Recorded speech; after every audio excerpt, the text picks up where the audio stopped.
स्वस्ति श्री गणेशाय नमः।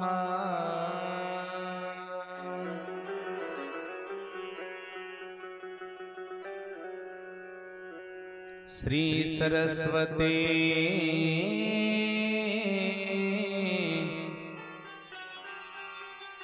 नमः।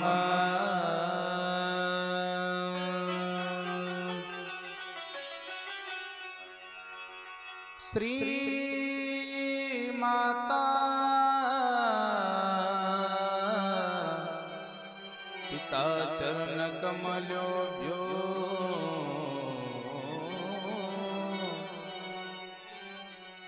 नमः।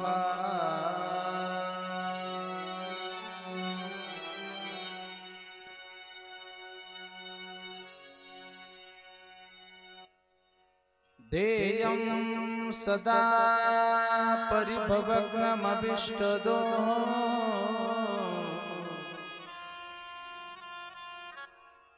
तीर्थास्पदं शिवविरचिनुतं शरण्यं।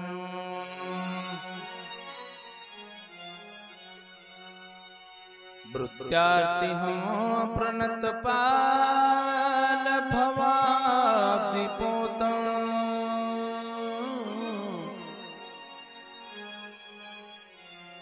वन्दे महापुरुषते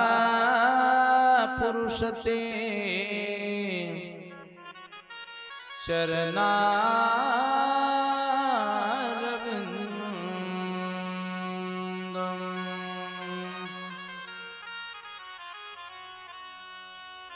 वंशी विभूषितकरान्नवनीरदाभा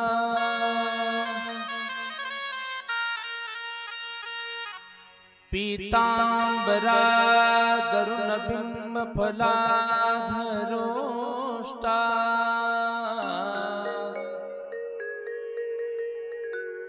पूर्णेन्दुसुन्दरमुखादरविन्दनेत्रा कृष्णात् परं किमपि तत्त्वमहं न जाने।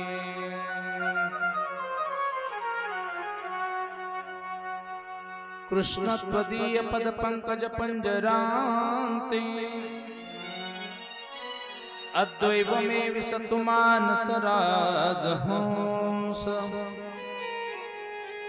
प्राण प्रयाण समये कपवात पित्ते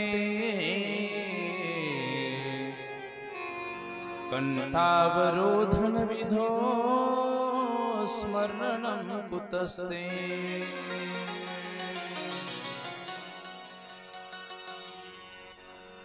राधा मेरी स्वामिनी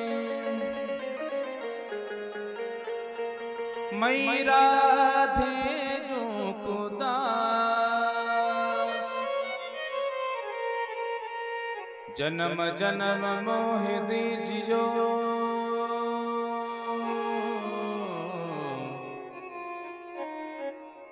श्री वृंदावन को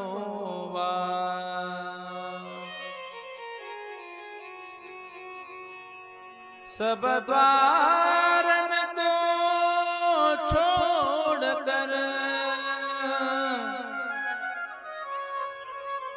राधे मैं आया हूँ तेरे द्वार।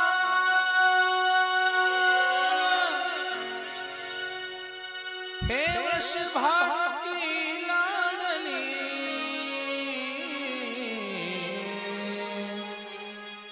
मुझे थोड़ा तो ही निहार।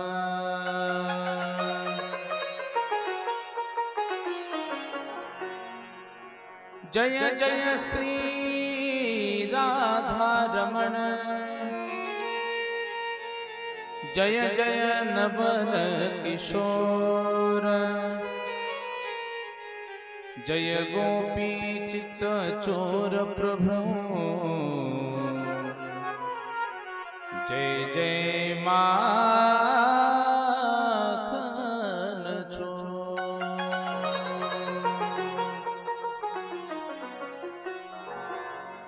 राधा राधा रटते जाय भव बाधा मिट जाय कोटि जन्म की आपदा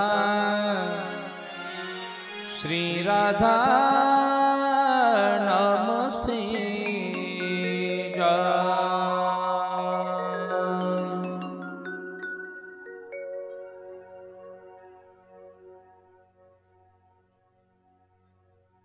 प्रेम स्वरूप सर्व श्रोतवर्गांना विनंती आहे,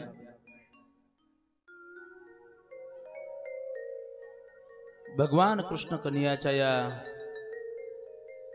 कथेस प्रारंभ करण्यातत्पूर्वी उपस्थित सर्व मातावर्ग, सर्व पुरुष मंडळी, लहान थोर अबाल वृद्ध सर्वांना एक प्रेमाची विनंती आहे, 1 मिनिटामध्ये त्या ठिकाणी सुंदर कृष्ण कन्हैयाचा नामजप आणि तृतीय दिवसाच्या कथा प्रसंगाला सुंदर अशी सुरुवात करायची आहे। आज 3रा दिवस आहे। 2 दिवसाचं जे भजन झालं त्याच्यापेक्षा गोड भजन तुम्ही सर्वांनी गायचं आहे आणि सुंदर असा प्रतिसाद सर्वांनी द्यायचा आहे, सुंदर अशी टाळी वाजवायची आहे आणि सुंदर असा त्या ठिकाणी नाम जप करायचा आहे, गोड असा सर्वांनी।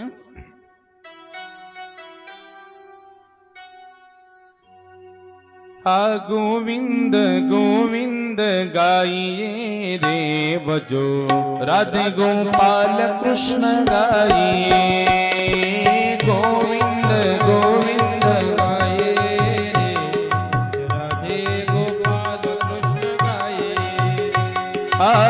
गोविंद गोविंद गाइए रे भजो राधे गोपाल कृष्ण गाइए। जय हो गोविंद गोविंद गाइए रे भजो राधे गोपाल कृष्ण।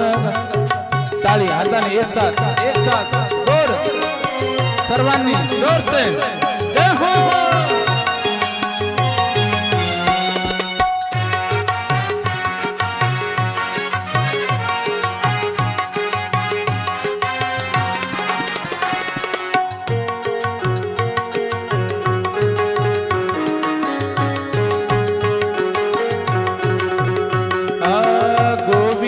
गोविंद गाइए रे भजो राधे गोपाल कृष्ण गाइए, गोविंद गोविंद गाइए रे राधे गोपाल कृष्ण गाइए। गिरधारी गिरधारी गाइए रे माई मीरा के नाम नित्य गाइए, गिरधारी गिरधारी गाइए भजन राधे गोपाल कृष्ण गाइए। गिरधारी गिरधारी गाइए रे माई मीरा के नाम नित्य गाइए, गिरधारी गिरधारी गाइए रे नाम मेरा के दास प्रभु गाइए। गोविंद गोविंद गाइए रे भजो राधे गोपाल कृष्ण गाइए। हरि गोविंद गोविंद गाइए रे राधे गोपाल कृष्ण गाइए। ताली एक साथ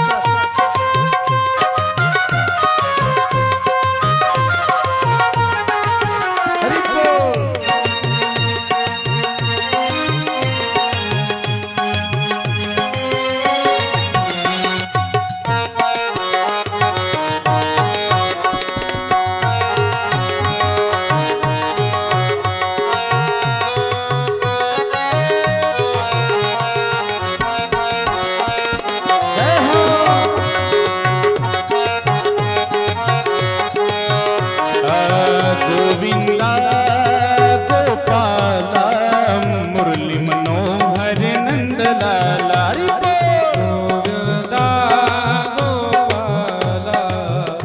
पुरुष मंडळी टाळी वाजवा.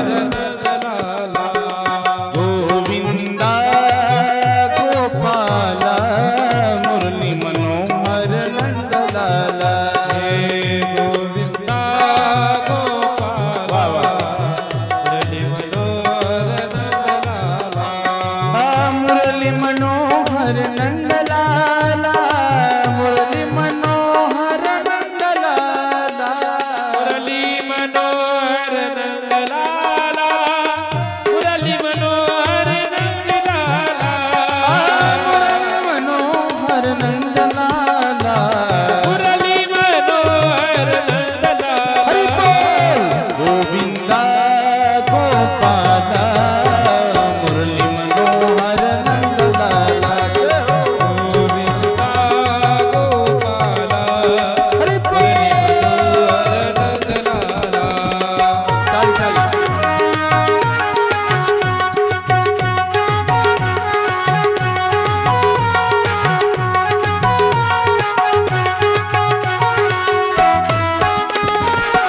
जय हो.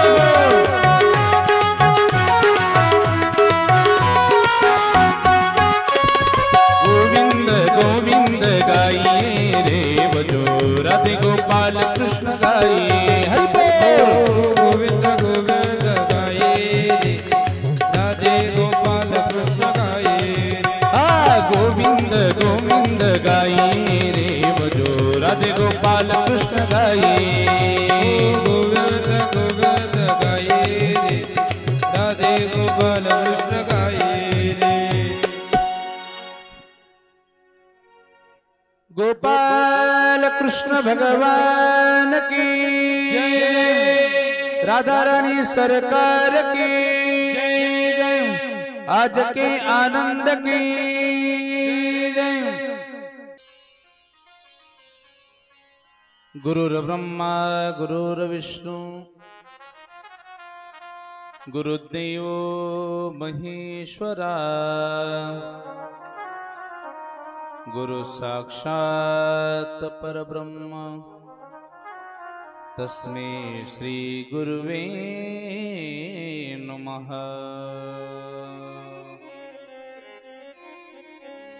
ओम नमो ज्याद्या वेद प्रतिपाद्या जय जयाजी सुसंवेद्या आत्मरूपा.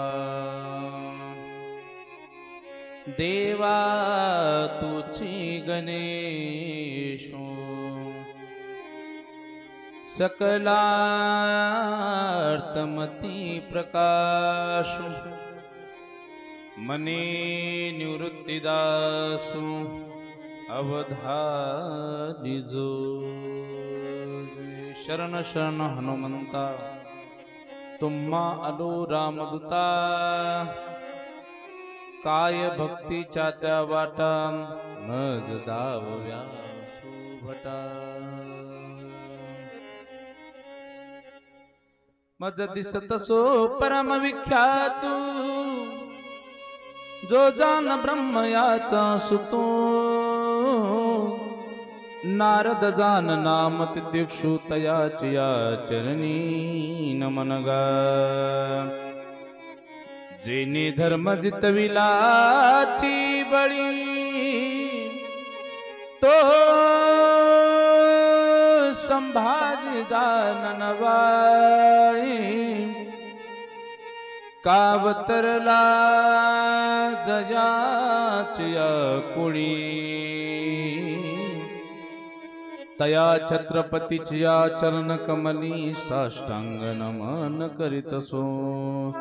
क्षत्रिय कुलामतंसं सिंहासनाधीश्वरं श्रीमंत योगी श्री श्री श्री छत्रपति शिवाजी महाराज की जय. धर्मवीर संभाजी महाराज की जय. भारत माता की जय. बोलो रे भाई सब संतन की जय. सच्चिदानंद रूपाय विश्वोत्पत्त्यादिः तमे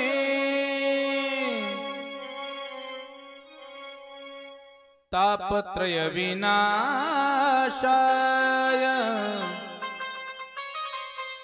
श्रीकृष्णाय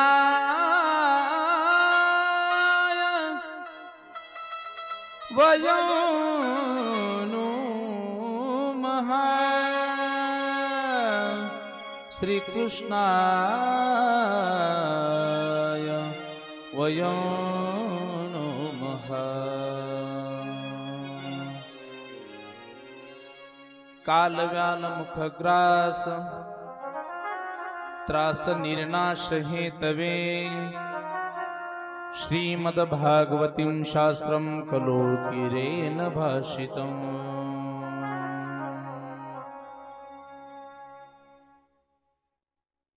परम मंगलमय परात्पर अखिलेश्वर अकारण करुणावर्णालय भक्तवांचे कल्पतरू ताडविदेत विनंदित पितांबरधारी नंद नंद आनंद कंद गोपाल ब्रजचंद लालाची वाङ्मयीन प्रतिस्वरूपा श्रीमद भागवत महापुराण कथा सप्ताह श्रवण विधी कुमारे तत्र भाषितः या नियमाला अनुसरून आज कथेचा 5वा दिवस ना, कितवा दिवस? 6वा. कितवा दिवस? 3रा दिवस. म्हणजे तुम्ही जाग्यात. आज सुंदर तृतीय दिवसाच्या कथा प्रसंगाला सुरुवात होते आणि सुंदर अशा कथेला प्रारंभ करत असताना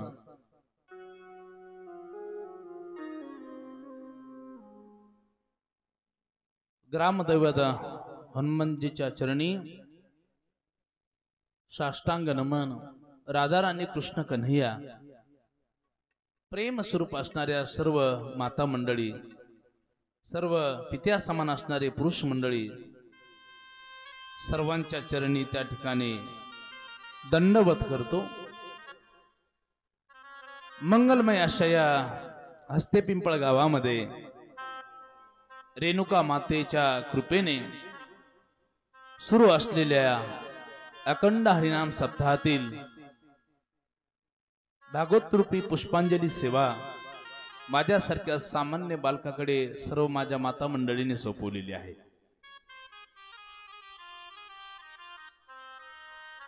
सोन्यासारख्या माणसांची भेट झाली हे माझं मी परमभाग्य समजतो. गोड अशा या देखण्या मंडप मध्ये जेवढे जेवढे काही लहान लहान बालक असतील त्यांना ईश्वरीय चेतना म्हणतात. यांच्या हृदयामध्ये असलेल्या भगवंताला मी त्या ठिकाणी प्रणाम करतो. गोड अशा या कथेसाठी ज्यांची संगीताची साथ आहे असे माझे सवंगडी, माझे जीवलग असणारे मित्र, आदरणीय हरिभक्तिपरायण तबला विशारद, उत्कृष्ट कथाकार, सुंदर कीर्तनकार आदरणीय योगेशजी महाराज करंजीकर उत्कृष्ट तबल्याच्या साथीसाठी आहेत, त्यांना मनापासून धन्यवाद. त्याचप्रमाणे ज्यांचं सुंदर असं गोड गायन आहे, सुंदर कीबोर्ड वादन आहे, असे आमचे वेणुनाथ महाराज यांनाही मनाच्या व्यासपीठावरून साष्टांग नमन करतो, धन्यवाद देतो. उत्कृष्ट ज्यांचे पॅडवरती साथ आहे ते आमचे छोटे मित्र ओम महाराज कोपरगावकर यांनाही मनापासून धन्यवाद. ज्यांची साऊंड सिस्टीम सुंदर आहे, शिवाई मंडप ते असणारे त्यांनाही मनापासून धन्यवाद. आणि सुंदर अशी कथा आपल्याला आपल्या सर्वांच्या मोबाईलवरती कालची झालेली कथा जरी बघायची असली कोणाला जे काल कथेला आले नव्हते अशांसाठी सांगतो. माऊली गजर या यूट्यूब चॅनलवरती आपली दर दिवसची कथा या ठिकाणी सुरू आहे आणि ती कथा बघत असताना सर्वांनी सबस्क्राईब करा, अनेकांना शेअर करा, लाईक करा आणि जे घंटीचं बटन आहे ते पण दाबा. सुंदर सुंदर वेगवेगळ्या कथा कीर्तन तुम्हाला ऐकायला भेटतील. माऊली गजर चॅनलवरती आपली सुंदर कथा सुरू आहे. या चॅनलच्या माध्यमातून जे जे कोणी काही बघत असतील त्यांनाही मी प्रणाम करतो आणि जास्तीचा वेळ प्रस्तावनेमध्ये न घालता सुंदर तृतीय दिवसाच्या कथा प्रसंगाला त्या ठिकाणी सुंदर सुरुवात करूया. गोपाल कृष्ण भगवान की जय. श्रीमद भागवत महापुराण की जय. काय आहे भागवत महापुराण ऐका.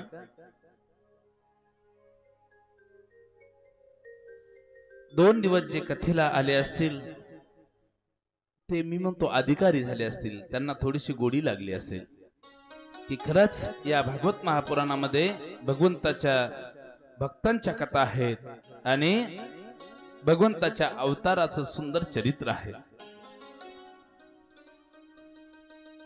ऐका माता मंडळी, पुरुष मंडळी, भाग्यवान श्रोते आहात तुम्ही. कुणाच्याही नशिबामध्ये ही कथा ऐकायचं भाग्य नाही बरं. भागवत शास्त्र हे विशुद्ध प्रेमाचं प्रतीक आहे, लक्षात असू द्या. कारण गोड अशी संधी तुमच्यावरती चालून आलेली आहे. या संधीचं प्रत्येकाने सोनं केलं पाहिजे.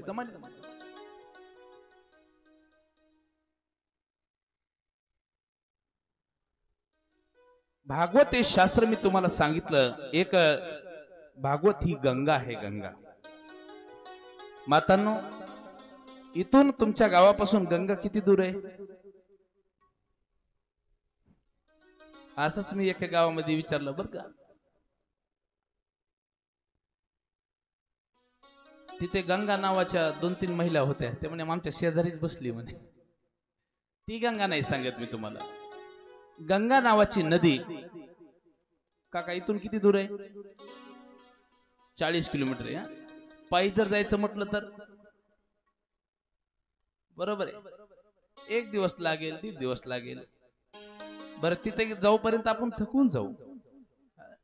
खूपच गार जर पाणी असेल त्या गंगेचं तर सर्दी पण होण्याची शक्यता आहे.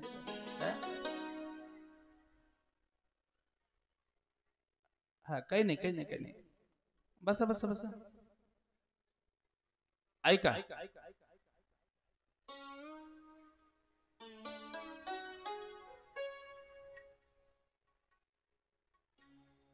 त्या गंगेमध्ये स्नान करत असताना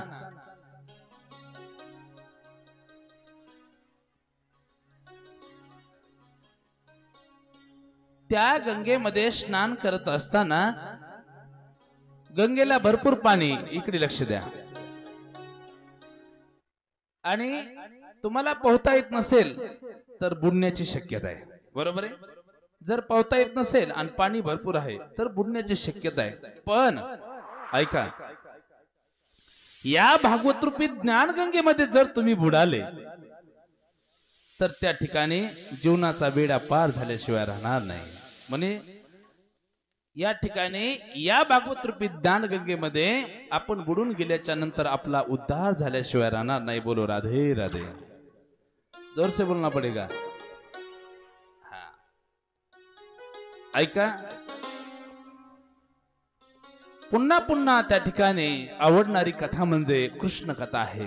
या कथेचा कधी वीट येत नाही. जसं भोजन करत असताना आपण दर दिवस जर पंचपक्वान्नाचा त्या ठिकाणी बेत असेल तर आवडेल काय? नाही. दर दिवसच पुरणपोळी जर दिली, 1 दिवस खातो, दुसऱ्या दिवशी खाऊ वाटणार नाही. पण भाकरी भाजी असेल तर आपण दर दिवस खातो. त्याचप्रमाणे अशी ही कथा आहे. दर दिवस जरी ऐकली आणि तुम्हाला सांगेल 1 वर्ष जरी भागवत कथा चालली तरी कथा संपू शकत नाही. बरं 18,000 श्लोक आहेत. ऐका श्रोत्यांनो, आणि हे सहजासहजी लवकर संपू शकत नाही, एका एका श्लोकावरती 7-8 दिवसही बोलता येत. या कथेच्या एका एका शब्दाने मनुष्याचा उद्धार होतो. साक्षात त्या ठिकाणी सच्चिदानंद स्वरूप असणारे भगवंत आपल्या गावामध्ये त्या ठिकाणी आलेले आहेत आणि सुंदर अशा या धर्ममंडपामध्ये आपल्याला राहिलेल्या 4 दिवसामध्ये उत्कृष्ट त्यांचं लीला चरित्र श्रवण करायचं आहे. भागवत महापुराणामध्ये भक्तीचं सुंदर स्वरूप सांगितलेलं आहे. भक्ती कशाला म्हणतात, रात्री अनिल महाराजांकडून सर्वांनी श्रवण केलेलं आहे. अभ्यासू व्यक्तिमत्व रात्री कीर्तनामध्ये त्या ठिकाणी भक्तीच्या कितीतरी व्याख्या सांगितल्या महाराज त्यांनी. खूप आपण ऐकल्या आणि मंडपच्या बाहेर गेल्याच्या नंतर अंग झटकून दिलं आणि सगळं विसरून गेलो. महाराजांनी सांगितलं जीवनामध्ये काहीतरी क्रांती करता आली पाहिजे. मी गेल्या वर्षी कीर्तनामध्ये सांगितलं होतं माझ्या, एवढा संपूर्ण खटाटोप करण्यासाठी कमीत कमी 1.5-2 लाख रुपये लागत असतील. मंडप आहे, महाराज मंडळी आहे, सर्व गोष्टी आहेत. याच्यातून आपल्या जीवनामध्ये काहीतरी बदल करून घेता आला पाहिजे, याच्यासाठीच कथा आणि कीर्तन आहेत. बोलो राधे राधे. 10 वर्षे झाले, 15 वर्षे झाले अखंड हरिनाम सप्ताह आहे आणि आपल्यात जर काहीच बदल होत नसेल तर काही उपयोग आहे का? नाही, व्यर्थ आपला तो खर्च झाला असं समजू आपण. म्हणून आमच्या जीवनामध्ये काहीतरी बदल करून घेता आला पाहिजे, याच्यासाठी कृष्ण कथा आहे. तर ऐका, या कथेमध्ये नैमिष्य नावाच्या अरण्यामध्ये सूत महाराज 88,000 ऋषीवर यांना सुंदर अशी गोड ती कथा सांगतायत. नैमिष्य नावाचं अरण्य कोणतं आहे? ज्या ठिकाणी तुम्ही सध्या बसलेला आहात हे कोणतं अरण्य? नैमिष्य नावाचं अरण्य. एवढ्या दूर जायची आपल्याला गरज? इथे आपलं मन स्थिर झाल्याच्या नंतर सूत महाराजांच्या मुखातला एक एक शब्द आपण संग्रहित करत असताना आपल्या मनाला समाधान प्राप्त होणार आहे. आणि सर्वजण त्या ठिकाणी परीक्षिती नावाचे राजे आहेत. सर्वजण आपण कोण आहोत? परीक्षित आहोत. गोड सूत महाराज शौनकादिक ऋषींना सुंदर ते चरित्र सांगत आहेत. हे ऋषीवर्यांनो ऐका, पवित्र असणाऱ्या गंगेच्या किनाऱ्यावरती त्या ठिकाणी महान तपस्वी भगवत स्वरूप असणारे शुकदेवजी परीक्षिती नावाच्या राजाला कथा सांगतायत. कोणत्या राजाला? गंगेचं पाणी असं झुळझुळ वाहत आहे आणि परीक्षिती राजा समोर बसलेला आहे. शुकदेवजी उच्च आसनावरती बसलेले आहेत. गोड अशी कथा चाललेली आहे. एवढी गोड कथा चालली होती आणि अशा कथेमध्ये त्या ठिकाणी आनंदाने काही काही श्रोत्यांना सुंदर अशी झोप येत होती. कोणी आजच्या कथेमध्ये झोपणार नाही. आता काय पहा, काल पण कथेमध्ये काही महिला झोपल्या होत्या काका, पण भानगड अशी झाली तुमच्याकडं कथेला पहिल्यांदा आल्यामुळे कोणाचे नाव पाठवत नाहीत पहा. त्याच्यामुळे ते मला सांगता येईना कोण कोण झोपल्या होत्या. आता मी आज काय करतो, आता 1-2 मातींची ओळख झाली माझी, त्यांच्याकडून सगळ्यांचे नाव टिपून घेतो आज. आणि उद्या कोणी झोपलं की डायरेक्ट कथेवरून त्यांचं नाव घेणार स्टेजवरून. म्हणून कथेमध्ये कोणी झोपायचं नाही. ते काय, नाशिक भागामध्ये रात्रीच्या कथा असतात पहा, योगेश महाराजांच्या गावाकडे. तिकडे काय होतं, मी म्हणतो कधी कधी एखाद्याला सहज रात्रीच्या वेळेस डुकली येणं साहजिक आहे पहा. कारण दिवसभर शेतामध्ये कष्ट केलेलं असतं, काम केलेलं असतं, सहज एखाद्या वेळेस डोळा लागतो पहा. पण दिवसा झोप यायला नाही पाहिजे. तो म्हणाल महाराज रात्री आम्ही कीर्तन ऐकतो, रात्री थोडं जागतो, म्हणून दिवसाही साहजिक एखाद्या वेळेस डोळा लागू शकतो. पण ऐका, रात्रीच्या तिकडे कथा असतात आणि एका कथेमध्ये असेच त्या ठिकाणी एक जण झोपी गेलं. आता झोपी गेल्याच्या नंतर माझं लक्ष त्यांच्याकडे गेलं, पण मी म्हटलं जर याच्यावर बोलावं तर विक्षेप होईल, लोकांची सगळ्यांची नजर तिकडे जाईल, म्हणून मी एक शब्दही बोललो नाही. पण 5 मिनिटं झालं, म्हणलं आता तरी डोळे उघडील, म्हणलं माझी कथा व्यर्थ जाऊ नये. समोरच बसलेलं ते फक्त झोपलंच नाही महाराज, त्याने घोरायला सुरुवात केली. काही काही माणसं कथा कीर्तन ऐकताना घोरतात पहा. कथा कीर्तन ऐकताना घोरावं का कोणी? ते असं घोरायला लागलं, एकदम स्वरामध्ये घोरायला लागलं. काळी तीनच्या स्वरामध्ये ते चांगलं सुंदर घोरायला लागलं. ते काय म्हणायचं माहितीये? काय म्हणायचं? खाऊका. खाऊका हा शब्द माझ्या कानावर यायचा, थोडं मोठ्याने घोरायला लागलं. पुन्हा मग मलाच दम नाही निघला. मी म्हटलं आता याच्यावरती याला नक्की आपल्याला जाग करावं लागेल. पण त्याच्या शेजारी एक दुसरं बसलेलं होतं, तेही त्याचाच मावस भाऊ होता की काय.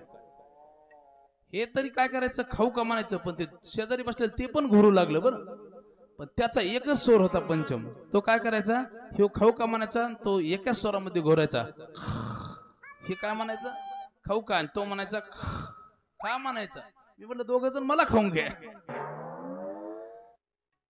सांगायचा मुद्दा काय आहे, माझा विनोद संपला. कथा कीर्तन ऐकत असताना कोणीही झोपायचं नाही. कारण का, त्या कथा कीर्तनातल्या एका एका शब्दाने त्या ठिकाणी आपल्या जीवनातलं संपूर्ण पाप धुवून जातं, आपण शुद्ध होतो आणि नंतर आपल्याला भगवंताचं दर्शन होत असतं. बोलो राधे राधे. म्हणून या ठिकाणी सुंदर जागा होऊन परीक्षिती राजा कथा श्रवण करतोय. का परीक्षिती राजा कथा ऐकतोय, तर त्याला शाप आहे. कोणता शाप आहे मातांनो? तक्षक नावाचा सर्प त्याला दंश करणार आहे आणि 7 दिवसामध्ये त्याचा मृत्यू होणार आहे. पण कथा ऐकून त्याचा मृत्यू न होता त्याचा उद्धार होणार आहे. आपलाही उद्धार झालाच पाहिजे म्हणून करता आपण परीक्षिती राजासारखी सुंदर कथा श्रवण करायची आहे. परीक्षिती राजा सुंदर असा प्रश्न विचारतोय की महाराज, या सृष्टीची उत्पत्ती कशी झाली? त्यावेळेस शुकदेवजी परीक्षिती राजाला त्या गंगेच्या किनारी सांगतात, हे राजा, असाच प्रश्न पूर्वी विदुराने मैत्रेय ऋषींना हरिद्वाराच्या ठिकाणी त्यांच्या आश्रमामध्ये विचारला होता. लक्ष देऊन कथा ऐका. मैत्रेय ऋषींना असाच प्रश्न विचारला होता. तर मैत्रेय ऋषींनी सृष्टीच्या उत्पत्तीची सुंदर अशी कथा सांगितली होती. परीक्षिती राजा विचारतात, मग ते विदुर कोण? भगवंताचे परम भागवत भक्त होते. त्या विदुरजीची सुंदर अशी गोड कथा आपल्याला श्रवण करायची आहे. लक्ष देऊन कथा ऐका. एक शब्द इकडे तिकडे दुसरीकडे जाऊ देऊ नका, मन चलबिचल होऊ देऊ नका. विदुर आणि मैत्रेय ऋषी यांच्यातील संवादाला सुरुवात होते. भागवत महापुराणातील तृतीय स्कंदाला आपण सुरुवात करतोय. कालपर्यंत आपण 2 स्कंद श्रवण केलेत. 12 स्कंद एकूण बघायचे आणि नंतर आपल्या कथेला पूर्ण विराम द्यायचा. त्याच्यासाठी आपल्याला अजून 4 दिवस वेळ लागणार आहे. तृतीय स्कंदामध्ये विदुरजीचे चरित्र सुरू होत आहे. ऐका. एवमेत पुरा पृष्ठो मैत्रयो भगवान कीलः शत्रावणं प्रविष्टेन त्यक्त्वा सुगृहमृचितं. कथा सांगतात की धृतराष्ट्र आणि विदुरजी हे कोण आहेत? भाऊ आहेत. एक वेळेस विदुरजी परमज्ञानी होते. धृतराष्ट्र नावाच्या दादाला समजवण्याचा प्रयत्न करतायत. 2 जण भाऊ आहेत, पण जर भावाभावामध्ये जर भेद बुद्धी निर्माण झाली ना श्रोत्यांनो, तर त्यांचं प्रेम राहत नाही. लवकर विसंगती होती. एका घराचे किती घर होतात? 2 घर होतात. पहा, सख्खे भाऊ असतात 2 जण. भेदबुद्धी कशी ते सांगू तुम्हाला. ऐका, सोपं करून सांगतो. 2 भाऊ असतात आणि दोन्ही भावाला 2-2 मुलं असतात. एक मोठा भाऊ आणि एक छोटा भाऊ. जो छोटा भाऊ असतो तो त्या ठिकाणी घराच्या समोर असा बसलेला असतो आणि मोठा भाऊ घरावरती माडीवरती बसलेला असतो. माडीवरती बसलेला असतो तेवढ्यामध्ये हा जो छोटा भाऊ आहे तो शेतामध्ये जातो आणि घरी येत असताना ऊस घेऊन येतो. ऊस माहितीये सर्वांना. ऊस घेऊन आल्याच्या नंतर आता ऐका, घराच्या जवळ येत असताना त्या मोठ्या भावाचेही मुलं पळत पळत येतात आणि याचेही मुलं पळत पळत येतात, आम्हाला ऊस खायचा आहे, आम्हाला ऊस खायचा आहे. म्हणून याच्याजवळ 2 ऊस होते, त्यांनी दोन्ही ऊस असे मोडले आणि आता स्वतःचे बाळही या बाजूने आलेत आणि माझ्या भावाचेही बाळ या ठिकाणी या बाजूला आलेले आहेत. आता दोघांना ऊस देत असताना जे स्वतःचे मुलं होते, लक्ष देऊ नये का, स्वतःचे मुलं या बाजूने आले होते, त्या हातामध्ये त्या ठिकाणी कमी गोड असणारा ऊस होता. वाड्या काढला ऊस, तोच कमी गोड असतो ना. आता त्या बाळाला देत असताना याच्या मनामध्ये सहज लक्षात आलं, हा जर ऊस माझ्या बाळाला मी देतो तर हा कमी गोड आहे आणि इकडून माझ्या भावाचे जे बाळ येतात ना, यांच्या या बाजूनी जो माझ्या हातात ऊस आहे हा खूप गोड ऊस आहे, यांना हात देवा तर माझ्या बाळांना गोड ऊस भेटणार नाही. देत असताना फक्त त्यांनी दिशा बदलली, फक्त असा हात केला, गोड ऊस कुणकडे गेला, स्वतःच्या बाळाकडे गेला आणि भावाच्या बाळाकडे कमी गोड ऊस गेला. मात्र कळतंय ना. तर हे संपूर्ण चित्र त्याच्या भावाने माडीवरती बसून बघितलं. काय झालं असेल, काहीच म्हटला नाही तो भाऊ. दोघांना ऊस दिल्याच्या नंतर दोघ जण सोबत भोजनाला बसले आणि भोजनाला बसल्याच्या नंतर तो मोठा भाऊ म्हणतो, दादा आतापर्यंत आपण खूप सुंदर गुण्या गोविंदाने राहिलो, समाधान वाटायचं, पण मला असं वाटतं की उद्या आपण या आपल्या घराच्या 2 वाटण्या कराव्यात आणि आपण आपला कारभार पाहावा. तो छोटा भाऊ म्हणतो, काय झालं दादा? अरे माझं एवढं प्रेम आहे तुझ्या मुलावरती, कधी कधी माझ्या बाळाकडे मी लक्ष देत नाही, पण तुझ्या बाळावरती माझं विशेष लक्ष असतं, माझं प्रेम आहे. तो मोठा भाऊ म्हणतो, मी संपूर्ण किती प्रेम आहे हे माडीवर बसून चांगलं बघितलंय. म्हणून करता आज त्या ठिकाणी काय झालं, भेदबुद्धी निर्माण झाली. 2 सख्खे भाऊ पण भेदबुद्धी निर्माण झाली. त्याचप्रमाणे इथे कथेमध्ये धृतराष्ट्राला विदुरजी सांगतायत, दादा जे पांडूची मुलं आहेत ना ती पण आपलीच आहेत. विदुरजी सांगतात, परम भागवत होते बरं, ते भगवंताचे नसीम भक्त होते, मनामध्ये शुद्ध असणारी भक्ती होती, अंतकरणामध्ये शुद्ध असणार प्रेम होतं. पांडू बिचारा मेला आणि त्याला खूप आपण त्रास देत आहेत. एक सांगू का दादा, विदुरजी म्हणतात, हा दुर्योधन खूप त्रास देतो, त्याच्यामुळे माझं थोडस ऐका. पण धृतराष्ट्र नावाचा जो भाऊ आहे तो बाहेरून जसा आंधळा ना तसा आतूनही आंधळाच होता. पहा, ऐका. काही मुलांचे वडील असे मधून आंधळे असतात बरं का. त्यांना जर आपण सांगायला गेलो ना, तुमचा मुलगा वाईट वागतो, मद्यपान सेवन करतो, हे जरा बरं नाही वाटत, त्यावेळेस त्यांना राग येत असतो असं बोलल्यानंतर. म्हणजे यांना काय म्हणायचं, आतूनही आंधळे असणारे. तेव्हा धृतराष्ट्राला विदुरजीने सांगितलं, मी म्हणतो शास्त्र असं सांगतं की एखादा माणूस कोणी जर खोटं सांगत काही असेल तर जरूर तुम्ही काही ऐकू नका, पण आपलं कल्याण होईल असं जर कोणी काही सांगत असेल तर आपण त्याचं जरूर ऐकलं पाहिजे. धृतराष्ट्र काही ऐकत नाही आणि काहीच न ऐकल्यामुळे त्या ठिकाणी विदुरजीने घराचा त्याग केलाय. विदुरजीने घराचा त्याग केल्याच्या नंतर मंत्री नावाचं पद त्या ठिकाणी सोडून दिलं. मंत्री नावाचं पद सोडून दिलं आणि विदुरजी सर्व वस्त्रांचा त्याग करून त्या ठिकाणी गंगेच्या किनारी राहू लागले. गंगेच्या किनारी राहत असताना त्या ठिकाणी एक सुंदर झोपडी बांधलेली आहे आणि सुंदर भगवंताचं नामस्मरण करायचे. शेवटी ऐका काय झालं. धृतराष्ट्राने न ऐकल्यामुळे कौरव आणि पांडवांचं त्या ठिकाणी युद्ध ठरलं. थोडक्यामध्ये बघायचे, पांडवांनी शेवटी निर्णय घेतला की आपण भगवंताला राजदूत म्हणून त्या ठिकाणी हस्तिनापुराला पाठवायचं. थोडक्यात बघतोय आपण. संधी झाले तर ठीक आहे, नाहीतर मग त्या ठिकाणी युद्धाशिवाय पर्याय नाही. त्यावेळेस भगवान शिष्टाई करता दुर्योधनाकडे येणार आहेत ही बातमी सर्वत्र हस्तिनापुरामध्ये कळाली. सर्वत्र चर्चा होऊ लागली. आज द्वारकेचा राजा भगवान श्रीकृष्ण कन्हैया या हस्तिनापुरामध्ये येणार आहे. सर्वत्र ही चर्चा सत्र त्या ठिकाणी चर्चा सुरू झाली आणि सर्वजण उत्सुकतेने वाट बघत आहेत. या दुर्योधनाने त्या हस्तिनापुराच्या नगरीमध्ये वेगवेगळ्या ठिकाणी हार बुक्के गुलाल त्या ठिकाणी वेगवेगळ्या पद्धतीने स्वागताची तयारी सुरू केली. आता ऐका, जे विदुरजी आहेत ना, विदुरजीच्या कानावरती ही गोष्ट गेलेली आहे आणि विदुरजीची जी पत्नी आहे, विदुरजीच्या पत्नीचं नाव काय आहे मातांनो? ऐकलंय का?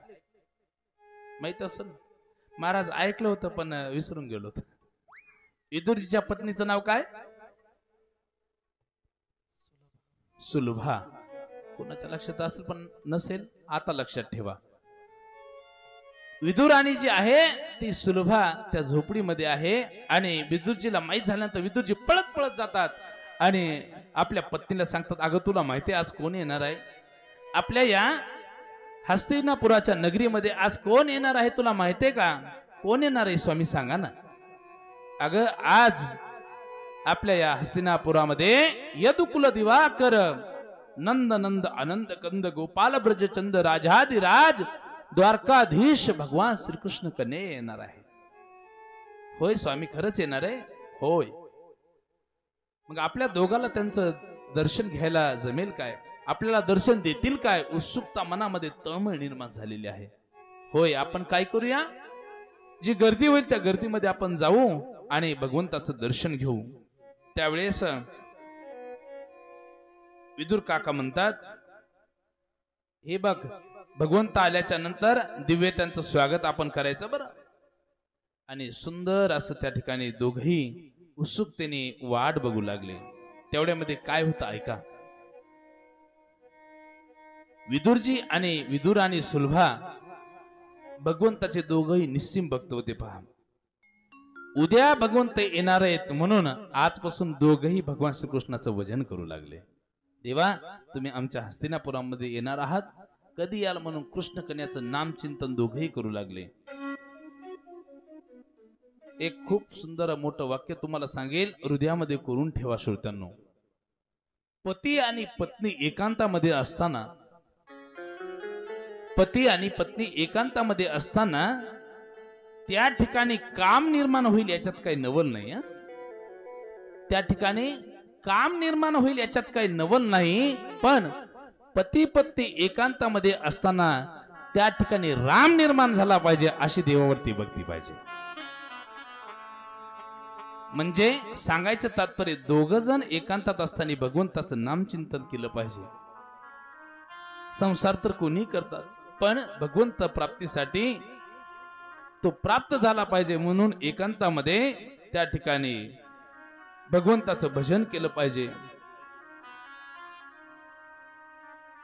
भगवंत आता उद्या त्या हस्तिनापुरामध्ये येणार आहेत. विदुर आणि भजन करू लागले.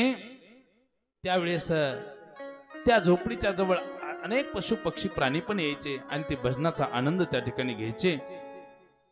इकडे सुंदर भगवंतानी तयारी केली हस्तिनापुराला जाण्याची आणि रथामध्ये बसलेले आहेत. उद्धवजीने त्या ठिकाणी सारथ्य केलेलं आहे आणि हस्तिनापुराच्या नगरीमध्ये आता जवळजवळ त्या ठिकाणी रथ येतोय.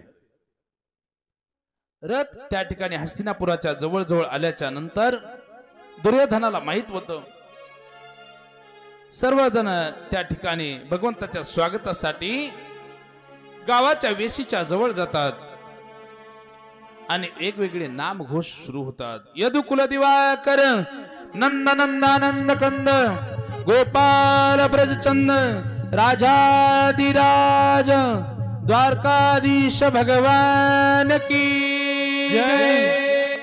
सुंदर पितामह भीष्म दुर्योधन द्रोणाचार्य पितामह सर्वजण त्या ठिकाणी एकत्र आले. भगवंताचं दिव्य असं स्वागत केलं आणि दिव्य असं स्वागत केल्याच्या नंतर हा भगवंताचा रथ त्या ठिकाणी गावाच्या मध्यभागी येतो. तेवढ्यामध्ये विदुरजी आणि सुलभाराणी दोघेही त्या ठिकाणी त्या गर्दीमध्ये घुसतात. मातांनो लक्ष द्या, दोघेही त्या गर्दीमध्ये घुसल्याच्या नंतर विषय असा असतो की विदुरजीची पत्नी सुलभाराणी ही उंची नसती पहा, तिची उंची एकदम कमी असते. म्हणजे काय म्हणते आपण आपल्याकडे बुटकी रास होती तिची पहा. त्या गर्दीमधून काय भगवंत लवकर तिला दिसेनात. ती असणारी विदुरजीला म्हणते, स्वामी अहो रथामधले भगवान कृष्ण कन्या मला काय लवकर दिसत नाहीत, तुम्ही काय करा अलगद मला उचला. ऐका, देवावरती जेवढं प्रेम होतं ना विदुरजींचं, तेवढं पत्नीवर पण प्रेम होतं. त्यांना असं वाटायचं की माझी या पत्नीला भगवंताविषयी किती दृढ त्या ठिकाणी प्रेम आहे, म्हणून विदुरजींनी अलगद पत्नीला उचललं आणि रथामध्ये बसलेले कुरुळे कुरुळे केस ज्यांचे उडत होते, सुंदर मोर मुकुट परिधान ज्यांनी केलेल्या अशा भगवान कृष्ण कन्याचं दर्शन त्यांना त्या ठिकाणी विदुरजींनी करून दिलं. विदुराणी मनामध्ये प्रसन्न झाली आणि सहज विदुरजी भगवंताकडे बघत म्हणतात, देवा या हस्तिनापुरामध्ये तुमचं मनापासून स्वागत आहे. आता माझ्याकडे कुठलं मंत्रीपद नाही, मी एका गंगेच्या किनारी, मनामध्ये म्हणतात ना, एका गंगेच्या किनारी छोटीशी झोपडी बांधून राहतोय, गरीब माणूस आहे मी. काय म्हणतात, पण या गरीबाच्या झोपडीवरती तुम्ही याल का? काय म्हणतात, माणसं जर गरीब असतील ना, त्यांना मोठा मान सन्मान मोठी माणसं कधीच देत नाहीत पहा. पण सर्वात मोठी श्रीमंती जर मनाची कुणाकडे असेल तर संपत्तीने कमी असणाऱ्या गरीब माणसाकडेच असते. लक्षात असू द्या. सहज मनामध्ये इच्छा प्रगट केली की माझ्या झोपडीवरती देवा तुम्ही याल का? भगवंताने रथामध्ये बसलेले असताना सहज त्या विदुरजीकडे बघितलं, मनातले भाव ओळखले आणि चेहऱ्यानेच करू लागले, होय तुझ्या झोपडीवर विदुरजी मी नक्की येईल. असं म्हणून ज्यावेळेस अशी मान डोलवलेली बघितली आणि विदुरजींनी स्वतःच्या पत्नीच्या हाताला पकडलं, सांगितलं लवकर झोपडीवरती चल. भगवंताने सांगितलं मी तुमच्या झोपडीवर येईल. दोघे झोपडीवरती निघून गेले. इकडे भगवंताचा रथ दुर्योधनाच्या राजमहालामध्ये येतो. लक्ष द्या.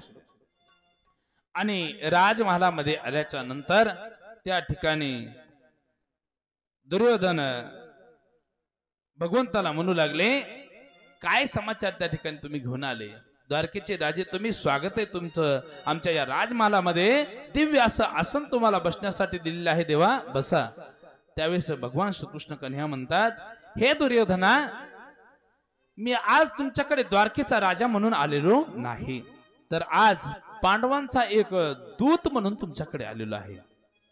पांडवांचं नाव घेतल्याबरोबर दुर्योधनाला बरं वाटलं असेल का?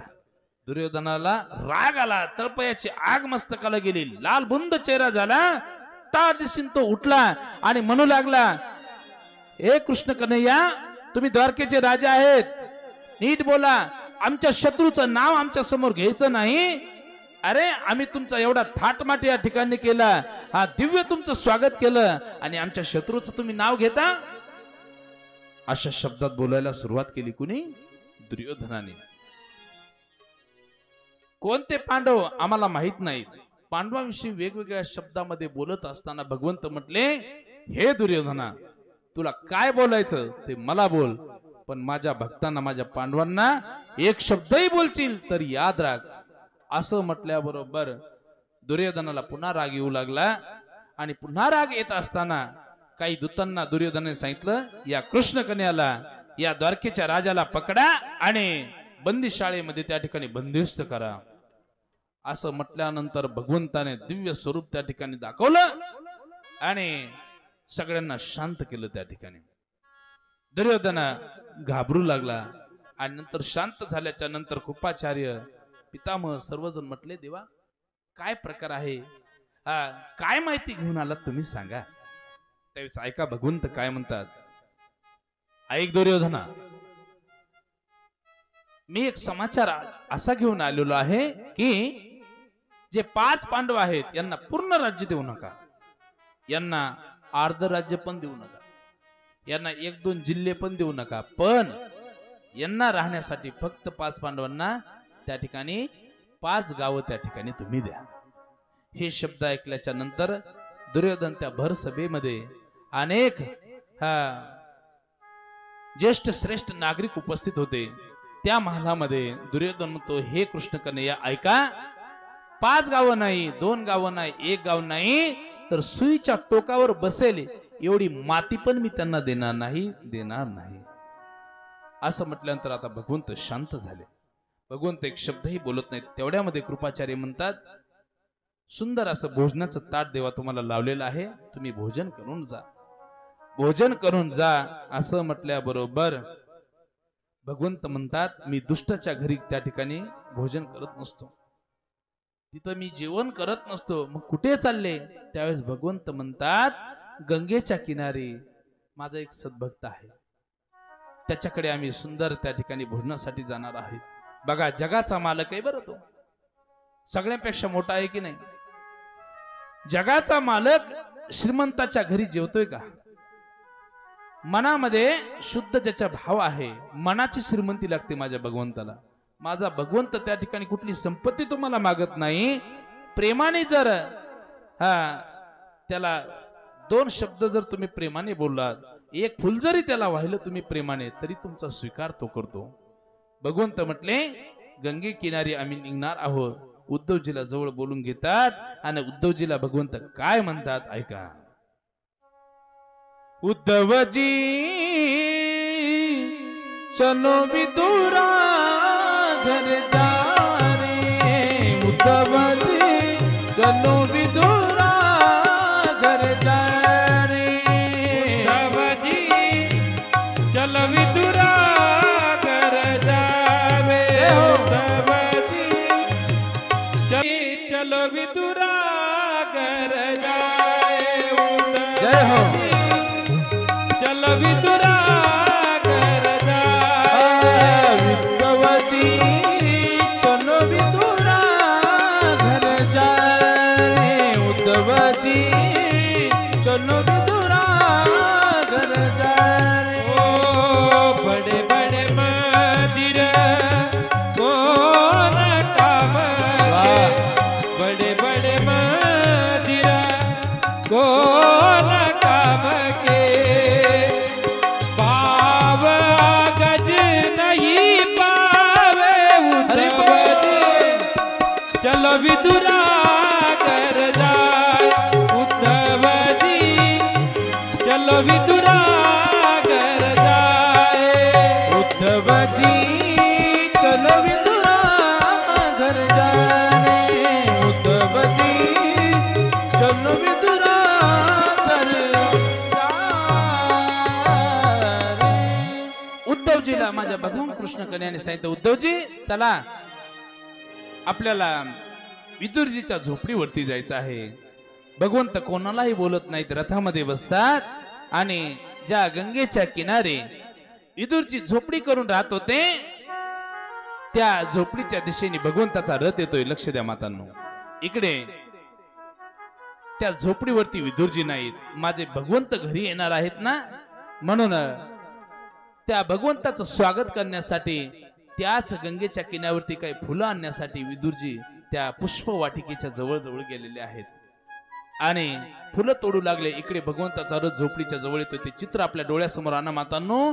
आमच्या विदुरजींची पत्नी विदुराणी असणारी सुलभा त्या झोपडीमध्ये तयारी करत होते की आता भगवंत येतील, आज येणार आहेत आपल्या घरी, मग आपण त्यांचं दिव्य स्वागत करायचंय. ताट तयार करते, त्याच्यामध्ये निरंजनी ठेवते. आता भगवंत आल्याबरोबर मी त्या भगवंताला सुंदर ओवाळी आणि दिव्य त्या भगवंताचं दर्शन घेणार. तेवढ्यामध्ये भगवंत झोपडीच्या एकदम जवळ येतात, रथातून खाली उतरतात आणि त्या झोपडीच्या जवळ आल्याच्या नंतर म्हणतात, विदुरजी, विदुर काका घरात आहेत का? म्हणून पहिला पाऊल त्या झोपडीमध्ये टाकतात आणि पहिला पाऊल झोपडीमध्ये टाकल्याच्या नंतर विदुराणीच्या लक्षात येतो साक्षात भगवंत आलेले आहेत.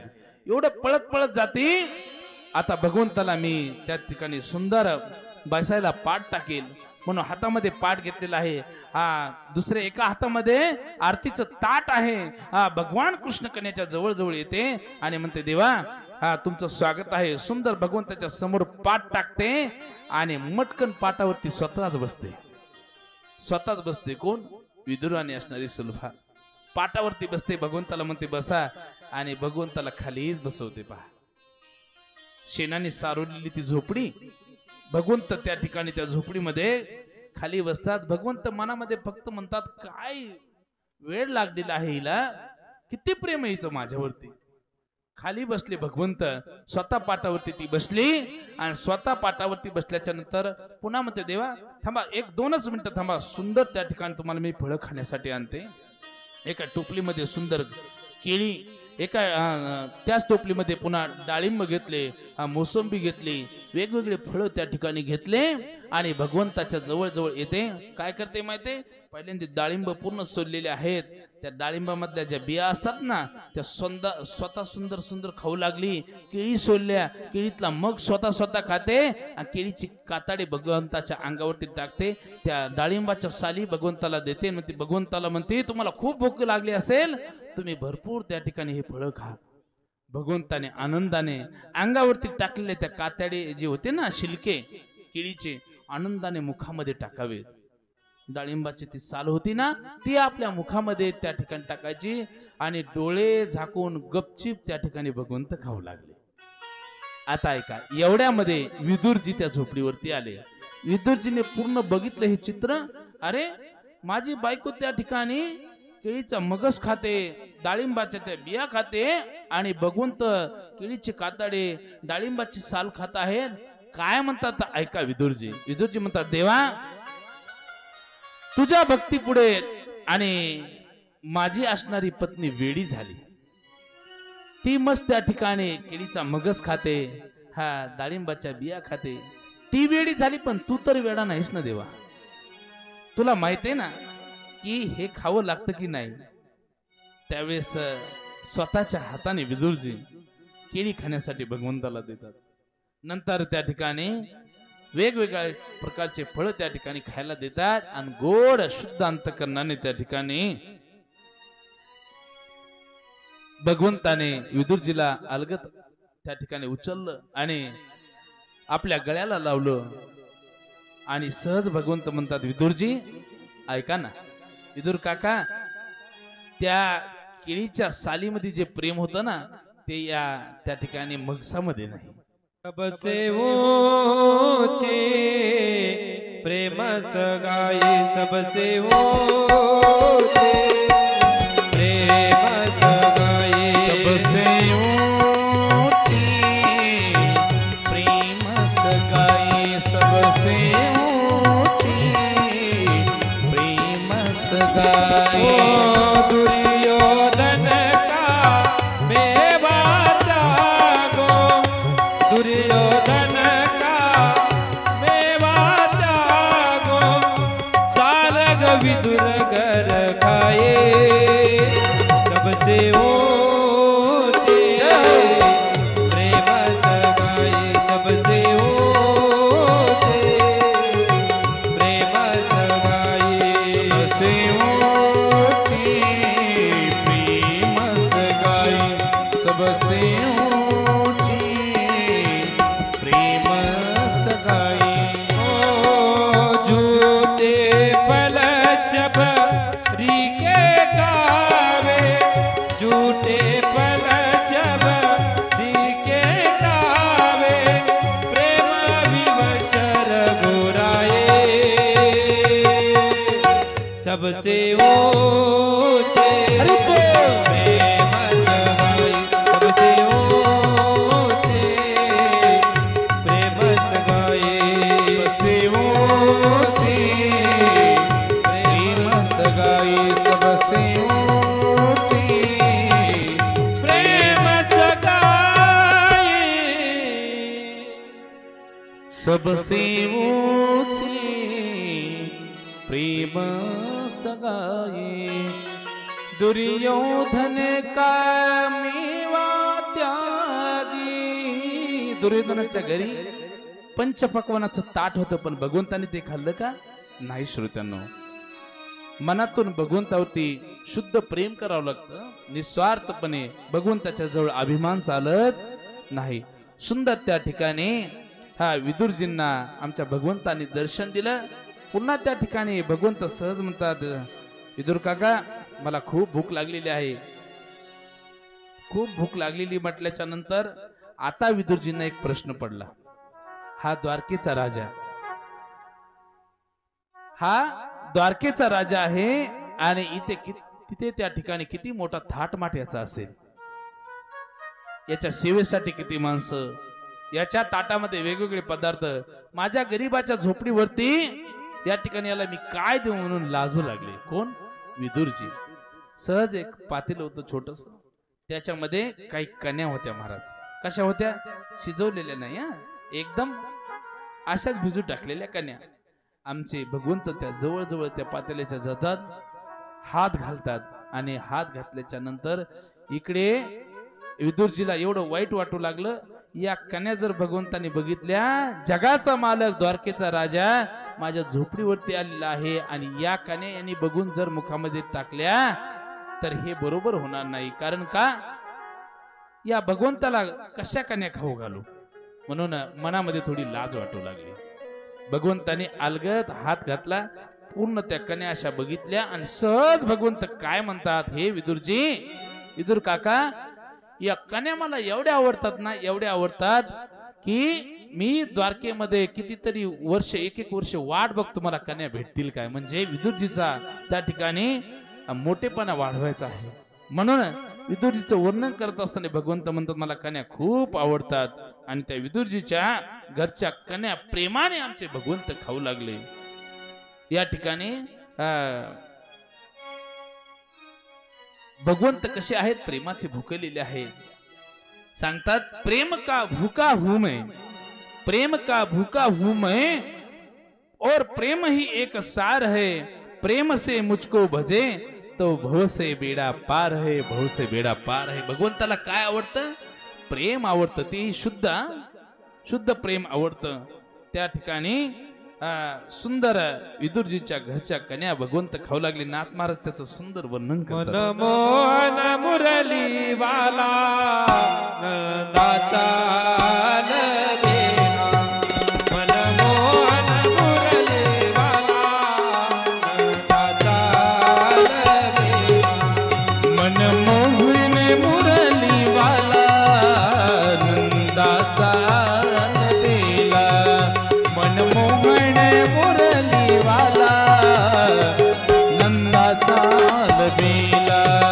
विदुरा घरचा बक्षुनी केला, विदुरा घरचा बक्षुनी केला, परमानंद झाला, परमानंद झाला. विदुरा घरचा बक्षुनी केला, परमानंद झाला, परमानंद झाला.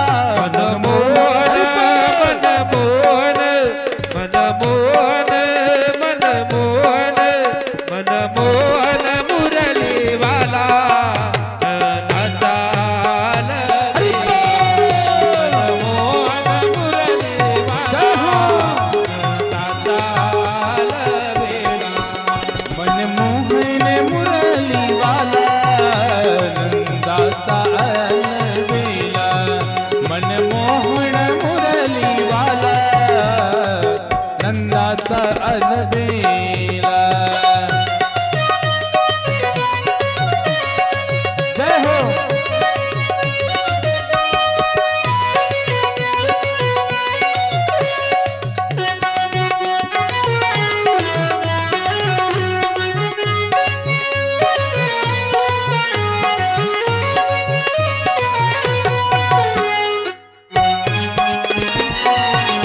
हरी बोल.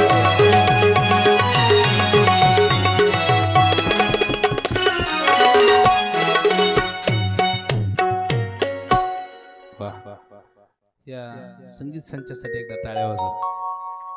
आवडतं ना संगीत तुम्हाला? संगीत नसल्यानंतर आपण बोर होऊ शकतो. म्हणून या कथेमध्ये कथेला उत्कृष्ट थोडी तरी संगीताची साथच पाहिजे. गोड अशी साथ आहे महाराज मंडळींची. काय म्हणतात महाराज? नाथ महाराज, भगवंताने त्या झोपडीवरती जाऊन विदुरजीच्या काय खाल्ल्या? कन्या खाल्ल्या. आपल्याकडे देवाला देण्यासाठी काही जर नसलं एवढं तर असेल ना. मग कधी त्या ठिकाणी मोठी माणसं जरी घरी आले ना, कधीच लाजायचं नाही. कारण आपण हा विदुरजीच्या पंक्तीला बसायचं बरं कधी. विदुरजीने भगवंताला काय अर्पण केलंय? मनातलं प्रेम अर्पण केलेले. भगवंत थोर प्रेमाचा भुकेला. भगवंताला फक्त शुद्ध प्रेम लागतं. जसं शबरी मातेने भगवंताला प्रेम दिलं. तुम्ही रामायण ऐकलं असेल ना सर्वांनी. मातांनो रामायण ऐकलं का? ऐकलं ना. सीता रावणाची कोण होती? कोणीच नव्हती. ऐकलं ना रामायण? सगळ्यांनी रामायण ऐकलेलं ना. मला एक सांगा मातांनो, पुरुष मंडळी, शबरी माता कितीतरी दिवस चालून चालून अयोध्येला गेली होती ना. अयोध्येला गेली का? कुठे? भगवंताचं नामस्मरण कुठे करत होती? शबरी आश्रम वनामध्ये. दर दिवस काय म्हणायचे? जब मेरे राम जी का आवन होगा, शबरी की कुटिया का पावन होगा. जब मेरे राम जी का आवन होगा, शबरी की कुटिया का पावन होगा. जब मेरे राम जी का आवन होगा, शबरी के कुटिया का पावन होगा. काय म्हणायची की उद्या माझे प्रभू रामचंद्र माझ्या आश्रमावरती येतील. सुंदर फुलांची शेत तयार करायची आणि दर दिवस सुंदर हार गुंफून ठेवायची. आज माझे प्रभू रामचंद्र माझ्या झोपडीवर येतील. कोणत्या कथाकाराने आतापर्यंत असं सांगितलं का? शबरी माता प्रभू रामचंद्राला भेटण्यासाठी अयोध्येला गेली असं कोणी सांगितलं नाही. शबरी मातेकडे शुद्ध प्रेम होतं. ती दर दिवस वाट बघायची आणि एक दिवस तो उजडला की प्रभू रामचंद्र आले आणि लक्ष्मण भैया आले. शबरी मातेला दिव्य दर्शन दिलं. दिव्य असं स्वागत त्या शबरी मातेने केलं. काय केलं तिने? शुद्ध प्रेम भगवंताला अर्पण केलं. प्रभू रामचंद्र आल्याच्या नंतरही शबरी माता म्हणते याच्यावरती, या फुलावरती तुम्ही पाय देऊ नका. का? तर इथे माझे प्रभू रामचंद्र येणार आहेत. शबरी मातेला धरलं प्रभू रामचंद्राने. सांगितलं, अगे शबरी माते, तुझ्या दर्शनासाठी मी साक्षात अयोध्येचा राजा असणारा तुझ्या भेटीसाठी आलेलो आहे.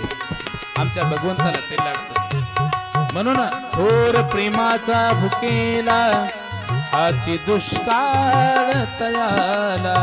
आणि प्रेमानेच शबरी मातेने सुंदर बोरे खाण्यासाठी दिले आणि भगवंताने गोड ते बोरे त्या ठिकाणी सेवन केले. संत महात्मे त्याचं वर्णन करतात. बोरे खाई भिल्लानीची, बोरे खाई भिल्लानीची, बोरे खाई भिल्लानीचे, बोरे खाई भिल्लानीचे. म्हणून म्हणतात थोर प्रेमाचा भुकेला, हाची दुष्काळ तयाला. ऐका, प्रभू रामचंद्र अयोध्येवरून शबरी मातेला भेटायला जसे वनामध्ये आले ना, तसे आमच्या विदुरजीला भेटण्यासाठी आमचे भगवंत झोपडीवरती आले. आणि झोपडीवरती आल्याच्या नंतर नाथ महाराज सुंदर वर्णन करतात. मनमोहन मुरली वाला. वा,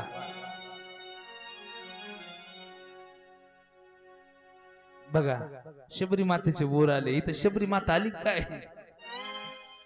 शबरी मातेच्या डोक्याचे केस पूर्ण पांढरे होते बर. नक्की शबरी माता हीच शबरी माता दिसते.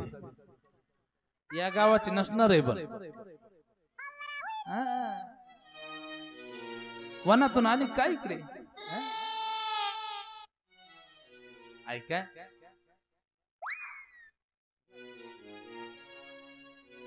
असे विदुरजी त्या ठिकाणी भगवंताचं दर्शन घेतात आणि भगवंताला एक प्रार्थना करतात. लक्ष द्या. भगवंताला म्हणतात, देवा या गरीबाच्या झोपडीवरती एक दिवस राहा. किती? एक दिवस राहा. असं म्हटल्यानंतर भगवंत म्हणतात, राहतो एक दिवस. एक दिवस राहतो असं म्हणून सांगितलं. दोघांनी डोळे झाका.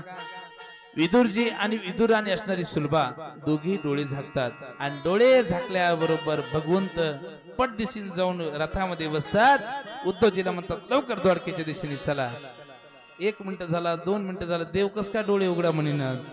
अर्ध्या तासाने डोळे उघडले तर बघतात तर भगवंत त्या ठिकाणी दिसत नाही. दोघांच्या डोळ्यामधून अश्रू येऊ लागले. ऐका, आणि दोघेही म्हणतात देवा आमचा मनुष्य जन्म सार्थक झाला.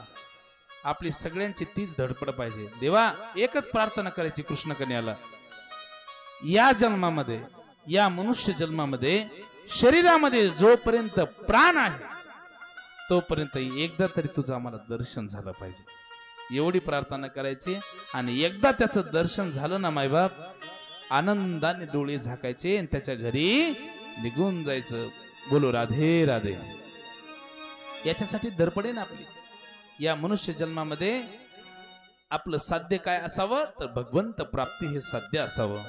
सुंदर भगवंत द्वारकेला निघून जातात. शुकदेवजी परीक्षित राजाला गंगेच्या किनारी ती कथा सांगतात. इकडे काय झालं, धृतराष्ट्राच्या त्या राज्यामध्ये मंत्री नावाचं पद रिकाम झालेलं आहे. विदुरजी निघून गेल्यामुळे त्या ठिकाणी राज्यकारभार व्यवस्थित चालत नाही. म्हणून धृतराष्ट्र काकांनी त्या ठिकाणी एका सेवकाला सांगितलं, जा ज्या ठिकाणी तो विदुरजी राहत असेल त्या विदुराला घेऊन या. एक सेवक जातो गंगेच्या किनारी. विदुरजीला म्हणतात, चला तुम्हाला घरी राज्यामध्ये बोलवलेलं आहे, राजमहालामध्ये धृतराष्ट्र काकांनी बोलवलेलं आहे. विदुरजी येतात, लक्ष द्या. आणि आल्याबरोबर त्या ठिकाणी पुन्हा विदुरजी असणारे धृतराष्ट्राला विनवणी करतात की तुम्ही काय करा, तुमच्या मुलाचं ऐकू नका. तुमच्या पोटी जन्माला आलेला हा जो दुर्योधन आहे ना, हा पाप रूपाने तुमच्या पोटी जन्मालेला आहे. काय पाप रूपाने जन्माला आलेला आहे. हे शब्द दुर्योधनाने ऐकले आणि दुर्योधनाला राग आला. अरे मला त्या ठिकाणी पाप म्हणतो, राग आला. त्या भर सभेमध्ये दुर्योधन पुन्हा उठून उभा राहतो आणि विदुरजीला काय म्हणतो, या दासीपुत्राला या राजमहालामध्ये कोणी बोलवलं सांगा. काय म्हटले, दासीपुत्र, याला हाकलून द्या असं म्हटल्या बरोबर त्या ठिकाणी हे शब्द आमच्या विदुरजींच्या काळजाला लागले. पहा, ज्याला खूप मोठा मान सन्मान आहे, त्याचं शुद्ध भाव आहे, अशा माणसाला कोतक शब्दामध्ये बोलल्याच्या नंतर वाईट वाटत असतं. पहा, हे आमच्या विदुरजीला बरं नाही वाटलं. विदुरजी काहीच नाही बोलले. शास्त्र सांगतं, जर एखाद्या देशामध्ये एखादं राज्य जर खराब असेल तर त्या पूर्ण राज्यांनी, दुसऱ्या राज्यांनी मिळून त्या राज्याचा त्याग करायचा असतो. एखाद्या राज्यामध्ये एखादा जिल्हा खराब असेल तर त्या जिल्ह्याचा त्याग करायचा असतो. एखाद्या जिल्ह्यामध्ये एखादा तालुका खराब असेल तर त्या तालुक्याचा त्या ठिकाणी त्याग करायचा असतो.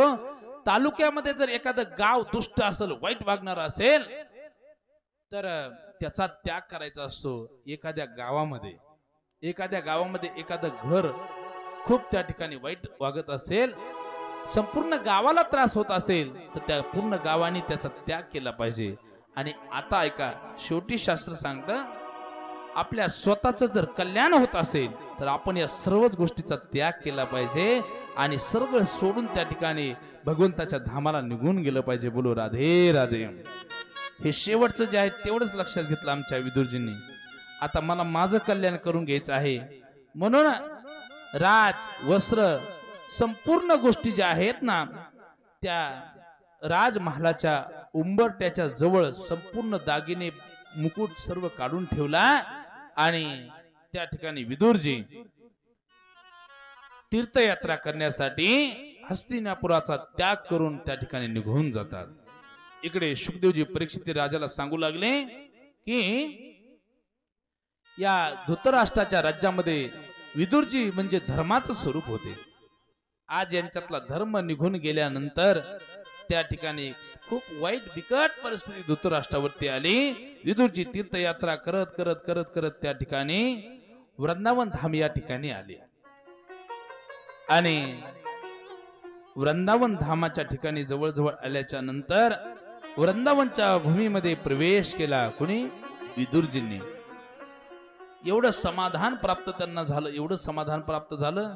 आत्ताच मला वाटतं मी कथा सुरू व्हायच्या अगोदर 1-2 मातेंच्या घरी गेलो. त्यांना सांगितलं तुम्ही एकदा तरी वृंदावनला या.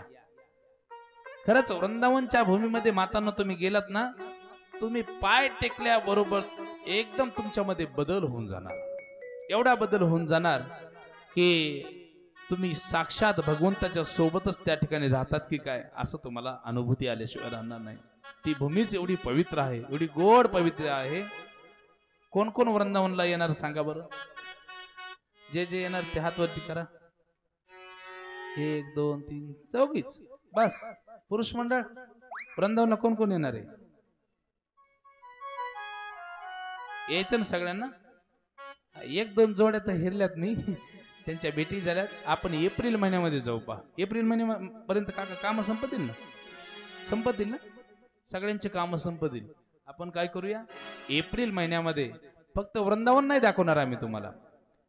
आपण त्या ठिकाणी मुक्ताईनगर, त्या ठिकाणी ओंकारेश्वर, उज्जैन, काही ज्योतिर्लिंग, मध्य प्रदेश, महाराष्ट्र नंतर उत्तर प्रदेश, राजस्थानचा काही भाग, आपली 10-11 दिवसाची सुंदर यात्रा असणार. ट्रॅव्हल्सनी सुंदर आपण प्रवास करणार. वृंदावनला सर्वांनी जरूर येण्याचा प्रयत्न करा. वृंदावनचे चल के वृंदावन देखो. काय आहे वृंदावनामध्ये ऐका. श्याम बंसी बजाते मिलेंगे. जरा चल के वृंदावन देखो. श्याम बंसी बजाते मिलेंगे. जरा चल के वृंदावन देखो, श्याम बंसी बजाते मिलेंगे. जरा चल के वृंदावन देखो, श्याम बंसी बजाते मिलेंगे. कहीं झूला झूल रही होगी राधा रानी. कहीं झूला झूल रही होगी राधा रानी. श्याम झूला झूलाते मिलेंगे. श्याम झूला झूलाते मिलेंगे. श्याम झूला झूलाते मिलेंगे. श्याम झूला झूलाते मिलेंगे. हरि बोल. जरा चल के, जरा चल के, ताली वाजवा. जरा चल के वृंदावन देखो. श्याम बंसी बजाते मिलेंगे. श्याम बंसी बजाते मिलेंगे. वृंदावन देखो, जरा चल के वृंदावन देखो, श्याम बंसी बजाते मिलेंगे. श्याम बंसी बजाते मिलेंगे. कहीं यमुना के तीर वालों के संग. कहीं यमुना के तीर वालों के संग. श्याम रास रचाते मिलेंगे. श्याम रास रचाते मिलेंगे. श्याम रास रचाते मिलेंगे. श्याम रास रचाते मिलेंगे. हरि बोल. चल के, जरा चल के, जरा चल के वृंदावन देखो. ताली ताली ताली एक साथ. हरि बोल.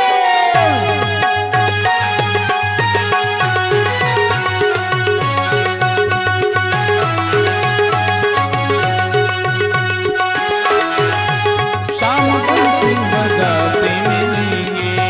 श्याम बंसी बजाते मिलेंगे. श्याम बंसी बजाते मिलेंगे. जरा चल के वृंदावन देखो. काय होईल त्या ठिकाणी गेल्यावर? तुमच्या दृष्टीस काय बघायला भेटेल? श्याम बंसी बजाते मिलेंगे. त्या ठिकाणी राधा राणी सहित नटलेला माझा भगवान कृष्ण कन्हैया बघायला भेटेल. जे कोणी जाऊन आले असतील वृंदावनला त्यांना सांगायची गरज नाही बरं वृंदावनला काय आहे म्हणून. म्हणून अशा वृंदावन भूमीमध्ये आमचे विदुर काका त्या ठिकाणी आले. गोड कथा नैमिष्य नावाच्या अरण्यामध्ये सूत महाराज शौनकादी ऋषींना सांगू लागले. इकडे तीच कथा पवित्र गंगेच्या किनारी शुकदेवजी परीक्षिती नावाच्या राजाला सांगतात आणि तीच कथा आपल्या हस्ते पिंपळ गावामध्ये मी तुम्हाला सांगत आहे. बोलो राधे राधे. ऐका. विदुरजी ज्यावेळेस वृंदावन भूमीमध्ये आले आणि आल्याबरोबर त्या ठिकाणी विदुरजींची आणि उद्धवाची त्या ठिकाणी भेट झाली. उद्धवाची आणि विदुरजीची भेट झाली. उद्धव एकटेच होते बर का. भगवंत झोपडीवरून निघून गेल्याच्या नंतर कितीतरी वर्षांनी नंतर भगवंतानी पूर्ण कार्य संपलं. भगवंताचं अवतार कार्य संपलं. भगवंत स्वधामाला गेले. नंतर उद्धव एकटेच राहिले. ते वृंदावनला आले आणि वृंदावनला आल्याच्या नंतर विदुरजीची आणि उद्धवजीची भेट झाली. ते भेटीचं ठिकाण जे आहे ना, वृंदावनला तुम्ही गेल्याच्या नंतर वृंदावनची प्रदक्षिणा करत असताना, वृंदावनची प्रदक्षिणा 12 किलोमीटरची. भरपूर जण परिक्रमा करतात पहा वृंदावनला गेल्यानंतर. त्याच यमुनेच्या तटावरती ज्ञान गोदडी नावाचं एक सुंदर ठिकाण आहे. त्या ठिकाणी उद्धवजी आणि विदुरजी यांची भेट झाली होती. दोघांची भेट झाल्यानंतर आता ऐका, दोन सज्जन माणसं जर एकमेकांना भेटले ना तर खूप मोठा आनंद होत असतो बरं. दोन सज्जन माणसं भेटल्याच्या नंतर खूप मोठा आनंद होत असतो. ऐका, दोन्ही हे संत आहेत आणि दोन्ही संत एकमेकाला भेटले. दोघांमध्ये नमस्कार होईल का? कोणता नमस्कार होईल? रामकृष्ण हरी, राधे राधे. त्या ठिकाणी फक्त भगवंताच्याच गोष्टी असतील ना. दोघ जण भेटल्यानंतर कोणाकोणाला आनंद होतो ऐका.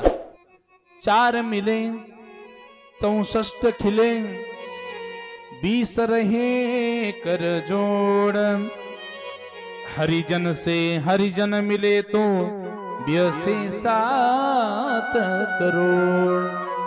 या दोह्यामध्ये एवढं सुंदर उत्तर आहे ऐका. 4 मिले. 4 मिले म्हणजे कोण? दोन सज्जन माणसं भेटल्यानंतर समोरच्याचे 2 डोळे आणि अलीकडचे 2 डोळे, दोघांचे किती झाले? 4 मिले. समोरच्याचे 2 हात, यांचे 2 हात. काय म्हणतात? रामकृष्ण हरी. 64 खिले. 64 काय? आपल्या मुखामध्ये किती दात आहेत? आता एखाद्याचा पडला त्याला आपण काय करावं? बरं, शेवटपर्यंत सगळे राहत बी नाहीत. एक एक एक एक उडून जातो ना. सगळे उडून गेल्याच्या नंतर आपल्याला ऊस खाऊ वाटतो, हरभरे खाऊ वाटतात. बरोबर म्हणतात ना? मी म्हणतो जोपर्यंत पूर्ण दात आहेत ना तोपर्यंत आनंदाने शुद्ध शाकाहार सेवन करत असताना सगळ्या गोष्टीचा उपभोग या दातांनी घेतला पाहिजे. पहा, शुद्ध शाकाहार सांगितलं बरं मी. एकदा दात पडून गेल्याच्या नंतर किती आपल्याला ऊस खाऊ वाटला तरी बी खाता येणार, हरभरे खाऊ वाटले तरी खाता येणार नाही. म्हणून ऐका, 64 किले या सज्जन माणसांचे, इकाड्याचे 32 दात आणि दुसऱ्याचे 32 दात, 64 दातांना आनंद होतो. 20 रहे करजोड.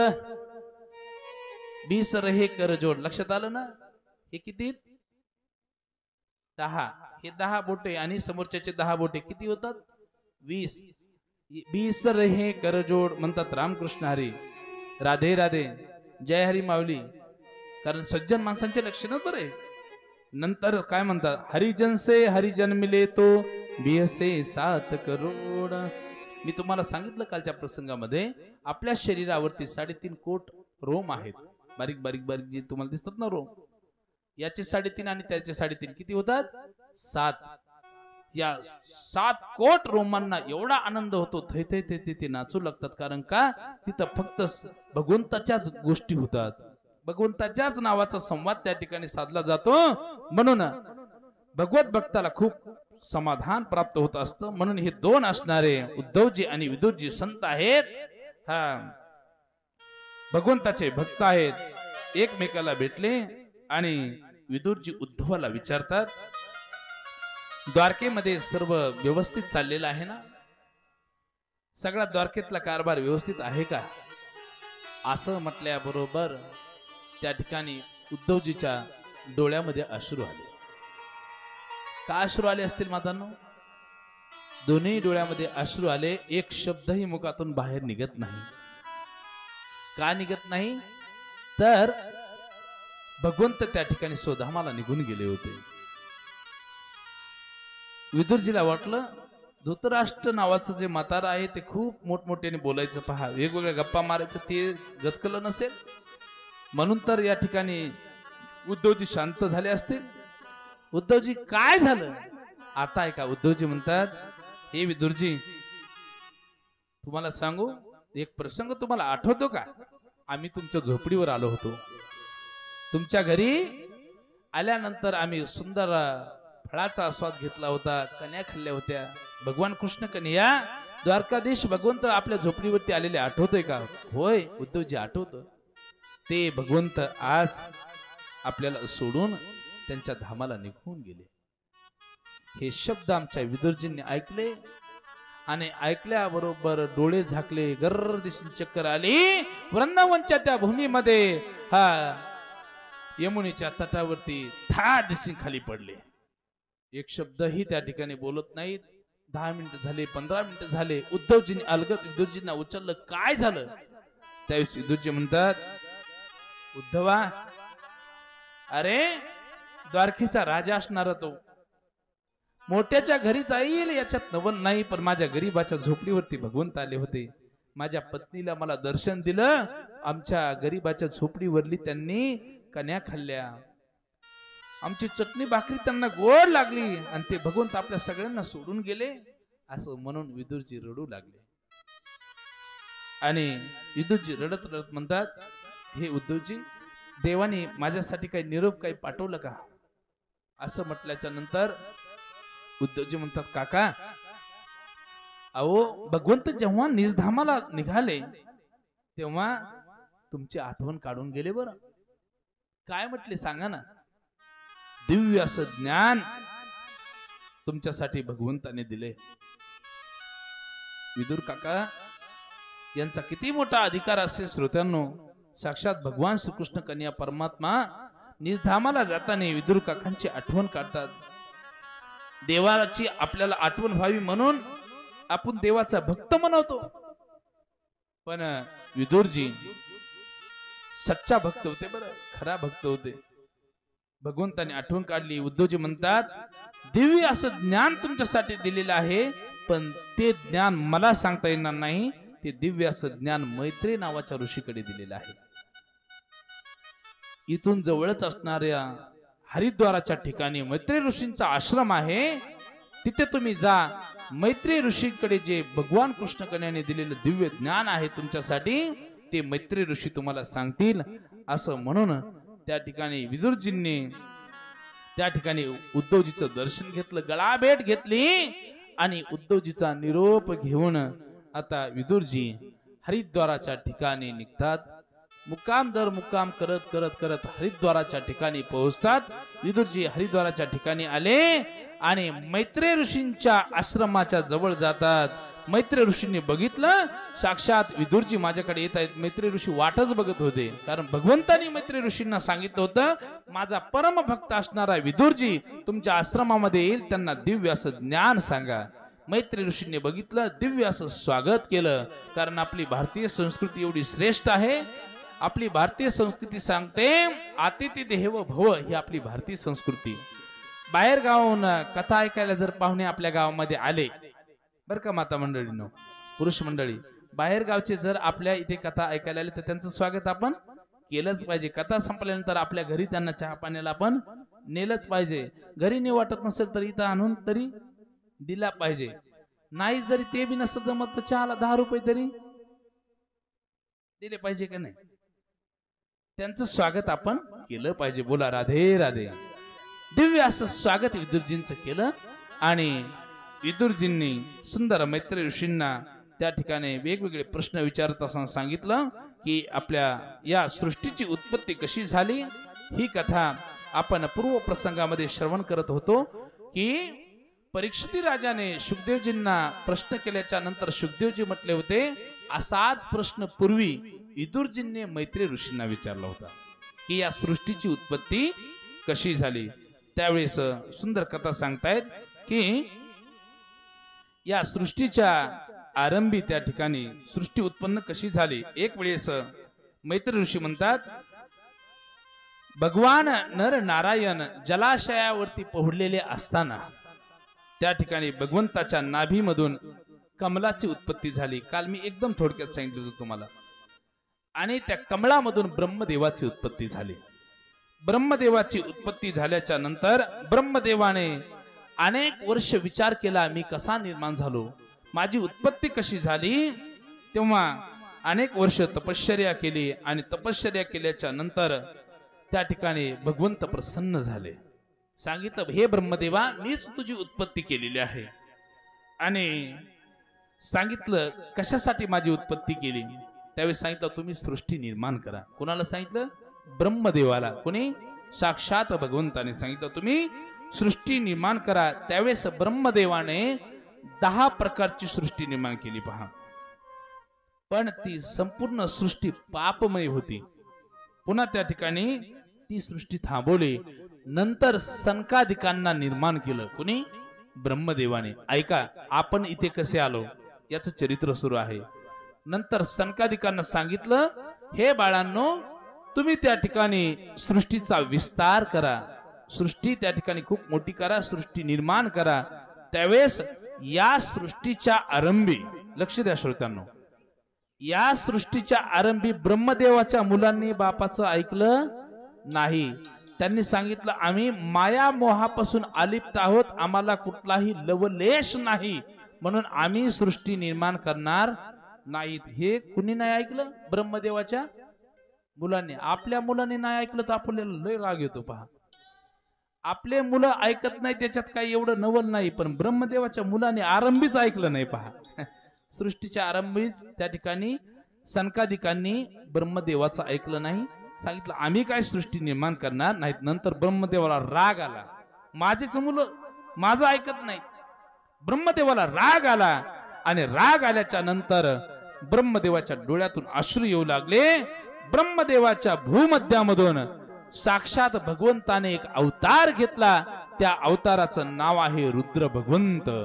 बोलिये रुद्र भगवान की जय. रुद्र भगवंत प्रगट झाले आणि कोद्रूपी रुद्राची उत्पत्ती झाल्याच्या नंतर त्या रुद्र भगवंताला ब्रह्मदेवाने सांगितलं, तुम्ही सृष्टी त्या ठिकाणी वाढवा. नंतर तामस नावाची सृष्टी निर्माण करायला सुरुवात केली. कुणी? त्या रुद्र भगवंताने. ती त्या ठिकाणी सृष्टी, तामस नावाची सृष्टी भगवंताला आवडली नाही, ब्रह्मदेवाला आवडली नाही. ती त्या ठिकाणी थांबवली आणि नंतर ब्रह्मदेवाने त्या ठिकाणी तप करत असताना ब्रह्मदेवाच्या शरीरामधून 10 प्रजापती निर्माण झाले. किती? 10 प्रजापती निर्माण झाले. ऐका, कोणकोणते ते प्रजापती आहेत त्यांचं नाव लक्षात ठेवा. 10 प्रजापतीमध्ये सुरुवातीला ब्रह्मदेवाच्या मनापासून मरीची नावाचे ऋषी तयार झाले. मनापासून कोण? मरीची नावाचे ऋषी. नंतर ब्रह्मदेवाच्या मुखापासून आत्री ऋषी तयार झाले. नंतर ब्रह्मदेवाच्या कानापासून पुलस्ते नावाचे त्या ठिकाणी ऋषी तयार झाले. नंतर नाभीपासून पुल नावाचे ऋषी, हातापासून कृतू नावाचे ऋषी, त्वचेपासून भृगु नावाचे ऋषी, ब्रह्मदेवाच्या प्राणापासून वशिष्ठ नावाचे ऋषी तयार झाले. ब्रह्मदेवाच्या स्तनापासून धर्माची उत्पत्ती, ब्रह्मदेवाच्या पाठीपासून अधर्माची त्या ठिकाणी निर्मिती झाली.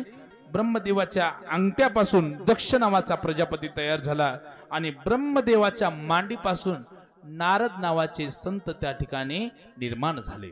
असे 10 प्रजापती त्या ठिकाणी निर्माण झाले. नंतर या सर्वांची असणारी बहीण ब्रह्मदेवाच्या त्या ठिकाणी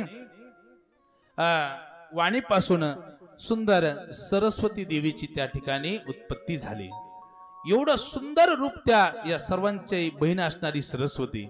10 प्रजापतींची बहीण कोण? सरस्वती. एवढं रूप सुंदर होतं. त्रैलोक्यामध्ये 14 भूमंडळामध्येही एवढं सुंदर असणार रूप कोणाचंच नाही. ब्रह्मदेवाने ते सुंदर रूप बघितलं. स्वतःची कन्या, स्वतःची मुलगी, पण ब्रह्मदेवही त्या रूपावरती भाळले आणि तिच्या पाठीमागे धावू लागले. लक्ष द्या, त्यावेळेस हे 10 प्रजापती आपल्या वडिलांना नाव ठेवू लागले आणि नाही त्या शब्दामध्ये बोलू लागले. बोलत असताना ब्रह्मदेवाला थोडस वाईट वाटलं आणि वाईट वाटल्याच्या नंतर ब्रह्मदेवाने आपल्या शरीराचे 2 भाग केले. ऐका, ब्रह्मदेवाने आपल्या शरीराचे 2 भाग तयार केले. एक भाग पुरुष प्रधान आणि एक भाग श्री प्रधान असा तयार केला आणि पुरुष प्रधान भागाला मनु हे नाव दिलं आणि श्री प्रधान जो भाग होता त्या भागाला शत्रुपा असं हे नाव दिलं. आता ऐका, या सृष्टीवरील त्या ठिकाणी सृष्टी निर्माण होत असताना पहिली जोडी जर कोण असेल तर ब्रह्मदेवापासून मनु महाराज आणि शत्रुपारानी या सृष्टीच्या आरंभी ही एक जोडी पहिली होती. पहा, त्यांच्यापासून पुढे सृष्टीची उत्पत्ती झाली. ब्रह्मदेवाने या दोघांना सांगितलं, तुम्ही या सृष्टीची निर्मिती करा आणि सुंदर पृथ्वीची स्थापना करा. लक्ष द्या, त्यावेळेस मनु महाराज म्हटले, आम्ही त्या ठिकाणी सृष्टीची उत्पत्ती करू, पण पृथ्वी रसातळाला गेलेली, अगोदर या पृथ्वीला वरती आणा तुम्ही आणि पृथ्वीची स्थापना केल्याच्या नंतर आम्ही सृष्टीची उत्पत्ती त्या ठिकाणी वाढवू. असं म्हटल्यानंतर पुन्हा भगवंताच्या ब्रह्मदेव त्या ठिकाणी ध्यान करू लागले आणि ध्यान करत असताना ब्रह्मदेवाच्या नाकामधून, लक्ष द्या, नासिका छिद्रामधून त्या ठिकाणी आमच्या भगवान परमात्म्याने सूक्ष्म रूप धारण केलं आणि सुंदर एक अवतार घेतला. त्या अवताराचं नाव आहे वराह भगवंत. जे तुम्हाला 24 अवतार मी सांगितले ना नाव, त्यातल्या वराह भगवंतापर्यंत आपण आलेलो. बोलिये वराह भगवान की जय. वराह भगवंत तुम्हाला माहिती असतील? वराह भगवंत माहितीत ना? वराह भगवंत माहितीत? वराह म्हणजे कोण तुम्हाला माहिती नाही? कोण? हा, पण आताच नाही बरं का. वराह भगवंत म्हणजे जे डुक्कर तुम्ही बघता ना, डुकराचा अवतार माझ्या भगवंताने घेतला बरं, त्याला वराह भगवंत म्हणतात. कुठून घेतला?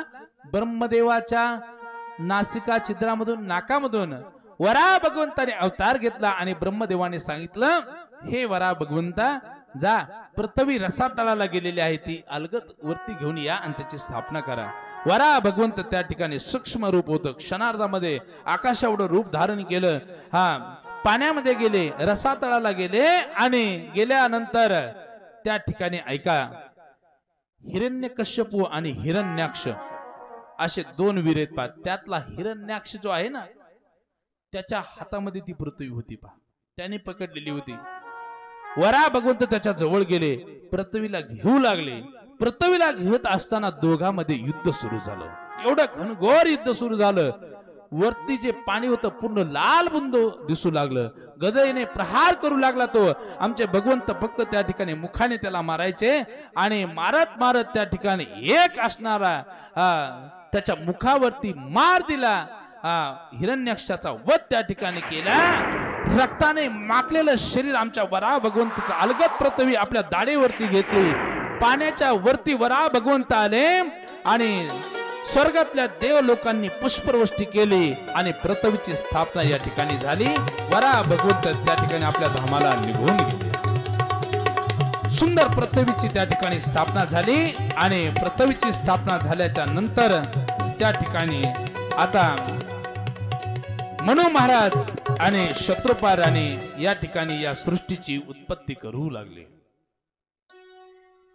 सृष्टीची उत्पत्ती करत असताना ऐका, आमच्या मनु महाराजाला, शत्रुपा राणीला या ठिकाणी 1 नंबरला त्या ठिकाणी पहिली मुलगी झाली. मुलगी झाल्याच्या नंतर आपल्याला आनंद होतो की नाही? होतो का? काही जणांना आनंद होतो आणि काही जण काय म्हणतात, कट्टीच जन्माला आली. 1 नंबरला मुलगी झाल्याच्या नंतर मी म्हणतो पूर्ण गावाला पंगत द्यायला पाहिजे. म्हणतो ना आपण सहज, काय पहिली मुलगी म्हणजे काय असते आई? धनाची पेटी असते, ती धनाची पेटी. 1 नंबरला यांना मुलगी झाली, कन्यारत्न प्राप्त झालं. आनंद वाटला मनु महाराजाला, शत्रुपा राणीला. 1 नंबरला मुलगी झाली, पुन्हा नंतर 2 नंबरला पण त्या ठिकाणी मुलगीच झाली. आता आनंद वाटला असेल की नाही? आपल्याला 2 नंबरला मुलगी जर झाली तर पेढे नाही, जिलेबी नाही, काहीच नाही, सगळे बोर बोर असते. सासू तर म्हणते आता मी बघायलाच नसते.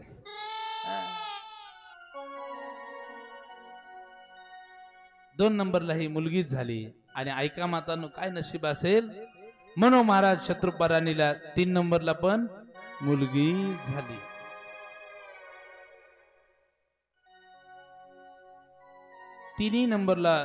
तीन नंबरला मुलगी झाल्याच्या नंतर मनू महाराज म्हणतात, माझ्या घरी लक्ष्मी जन्माला आली, माझ्या घरी सरस्वती जन्माला आली, माझ्या घरी गंगा जन्माला आली.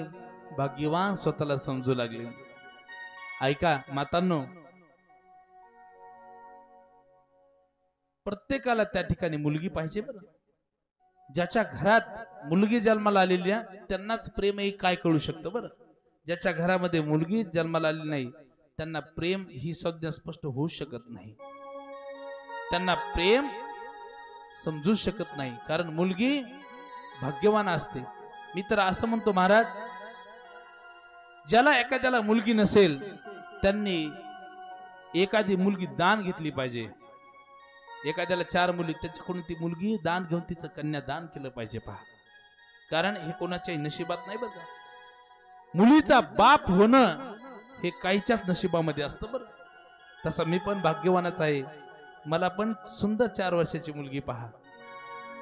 आणि ज्याला मुलगी आहे ना, ती मुलगी कुटुंबातल्या सगळ्यावरती प्रेम करत असते. पहा, किती कडक बाप असू द्या, एखादा किती कडक बाप असू द्या, नवरा बायकोचे जर भांडणं झाले, 2 दिवस बायकोला तो नवरा बोललाच नाही, एखाद्या घरी भांडणं होऊ द्या, 2 दिवस भोजन नाही केलं, जेवण नाही केलं, काहीच नाही केलं, एकमेकाकडे रागाने बघणार आणि घरी जेवणार नाही. तेवढ्यामध्ये सगळ्यात मोठी जर ताकद कोणाकडे असते त्या घरामध्ये, त्या मुलीकडे असते. ती म्हणते, आई तू घाबरू नको, मी बाबाकडे जाते आणि त्यांना विनंती करते, त्यांना जीव घालते, त्यांना मी जेवायलाच लावते.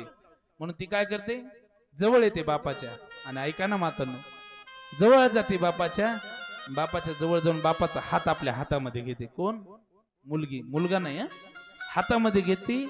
आणि ती मुलगी म्हणते, बाबा तुम्हाला माझी शपथ आहे, 2 दिवस झालं मी बघते तुम्ही जेवत नाही, तुम्हाला जेवच लागल. त्या बापाच्या डोळ्यात टचकन पाणी येतं आणि तो भांडणच विसरून जातो आणि म्हणतो, अगं बाळे तू म्हणतेस ना, तर मी लगेच जेवण करतो. मुलीसारखं प्रेम जगामध्ये, मुलाला पण प्रेम असतं बरं का, पण मुलीचं प्रेम काही विशेष असतं. पहा, जगातलं सर्वात प्रेमाचं पात्र जर कोणतं असेल ना मातांनो, पुरुष मंडळी, घरातल्या बापाचं लेकीचं पात्र असतं. सगळ्यात श्रेष्ठ प्राप्त पात्र असणार हे नातं, असं नातं पुन्हा नाही जगामध्ये. पहा, लग्न होऊन ती मुलगी त्या ठिकाणी सासरी त्या ठिकाणी जाऊ द्या, कधी जर तिकडून तिने जर फोन केला ना, पहिलं फोन केल्यामध्ये असते, माझे बाबा कसे. आईचं जास्त नाही विचारित, ती आईवरती तिचं प्रेम असतं. पण त्या बापाने माझ्यासाठी काय काय केलेलं आहे, तळ हाताच्या फोडाप्रमाणे मला सांभाळलेलं आहे त्या बापाने, ही लेक मरेपर्यंत कधीच विसरत नाही. पहा, किती गरीब घराण्यामध्ये त्या लेकीला देऊ द्या मातांनो, पण ती जोपर्यंत आई वडील माहेराला जिवंत आहेत ना, तोपर्यंत कधीही त्या सासर घरी भांडणं केलं ती, पण आई बापाला भेटायला जाणार. आणि इकडं बापाला किती मोठं दुःख असू द्या, किती मोठं, मुलगा दारू पित असेल, त्रास देत असेल घरामध्ये, पण स्वतःची लेक आल्याच्या नंतर बाप सगळं दुःख त्या ठिकाणी सोडून देतो. आणि लेक आल्याच्या नंतर त्याला खूप समाधान वाटतं, खूप समाधान वाटतं. ती लेक म्हणत असते, बाबा तुम्हाला काही कमी जास्त पडलं ना तर तुम्ही मला सांगा बरं. हे मी का सांगतो तुम्हाला, विषयांतर म्हणून सांगत नाही. आई वडिलांना सगळ्यात मोठा जर आधार काय असेल तर तो लेकीचा असतो मात्र लेकीचा. म्हणून गर्भामध्ये कधीच त्या बाळाला, मुलीला कधीच मारू नका. कारण गर्भामधून ती काय म्हणत असते माहितीये, एखाद्याला 1 मुलगी 2 मुलगी ना, 3री मुलगी जर पोटामध्ये असेल आणि जर दवाखान्यात डॉक्टरकडे जर त्या ठिकाणी ती आई आणि वडील दोघ जण जात असतील तर ती त्या ठिकाणी पोटामधून काय म्हणत असते, सांग ना आई मला कोण वाचवेल वाचवणार तुझ्या विना जन्माशी मला कोण घालणार दुनियेचा रंग मला कोण दाखवणार तुझ्या विना जन्माशी मला कोण घालणार दोघे जण दवाखान्याच्या जवळ जवळ जातात तिला आता माहित होतं 1-2 तासानंतर माझा मृत्यू होणार आहे मला मारणार आहेत पुन्हा विनंती करून ती काय म्हणते आई मी जन्माला आल्याच्या नंतर तुम्हाला मी कुठलाच त्रास देणार नाही शाळेत जाताना माझं काम मी आवरेल माझ्या शाळेचा खर्च पण तुम्हाला होऊ देणार नाही मी कुठलंही काम करील माझ्या शाळेचा खर्च मी माझा भागवील पण तुम्हाला माझा त्रास होऊ देणार नाही होईन मी जेव्हा लहानाची ग मोठी घेईन भरारी आई पाकरी होनी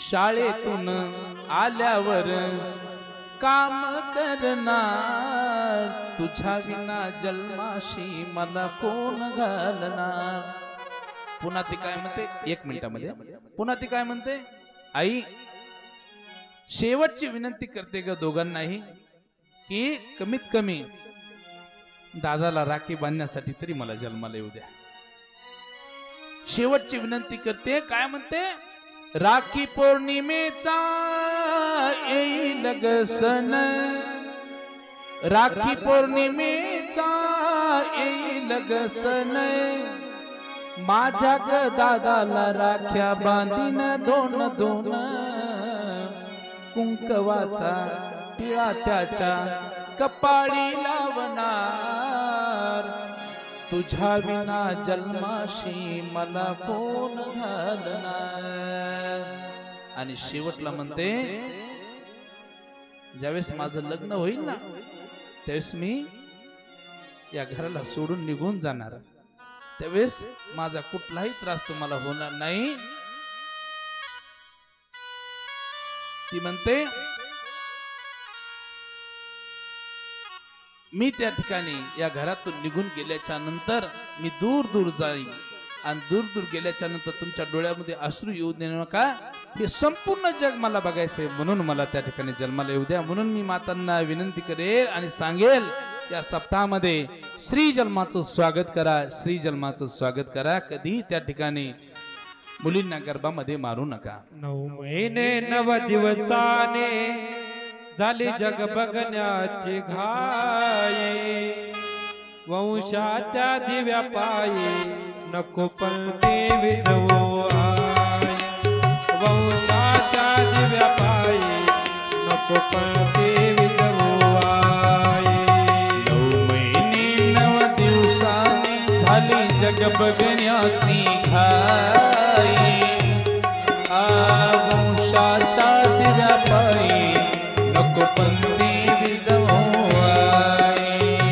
वंशाच्या दिव्या पायी नको पण देवी जवळ उद्या तुझ्या गर्भाची ग चाचणी होणार ग मुलगी आहे म्हणून सारे नाक मोडणार ग हो तुझ्या या गाण्याचे बुजबुज ऐकू ये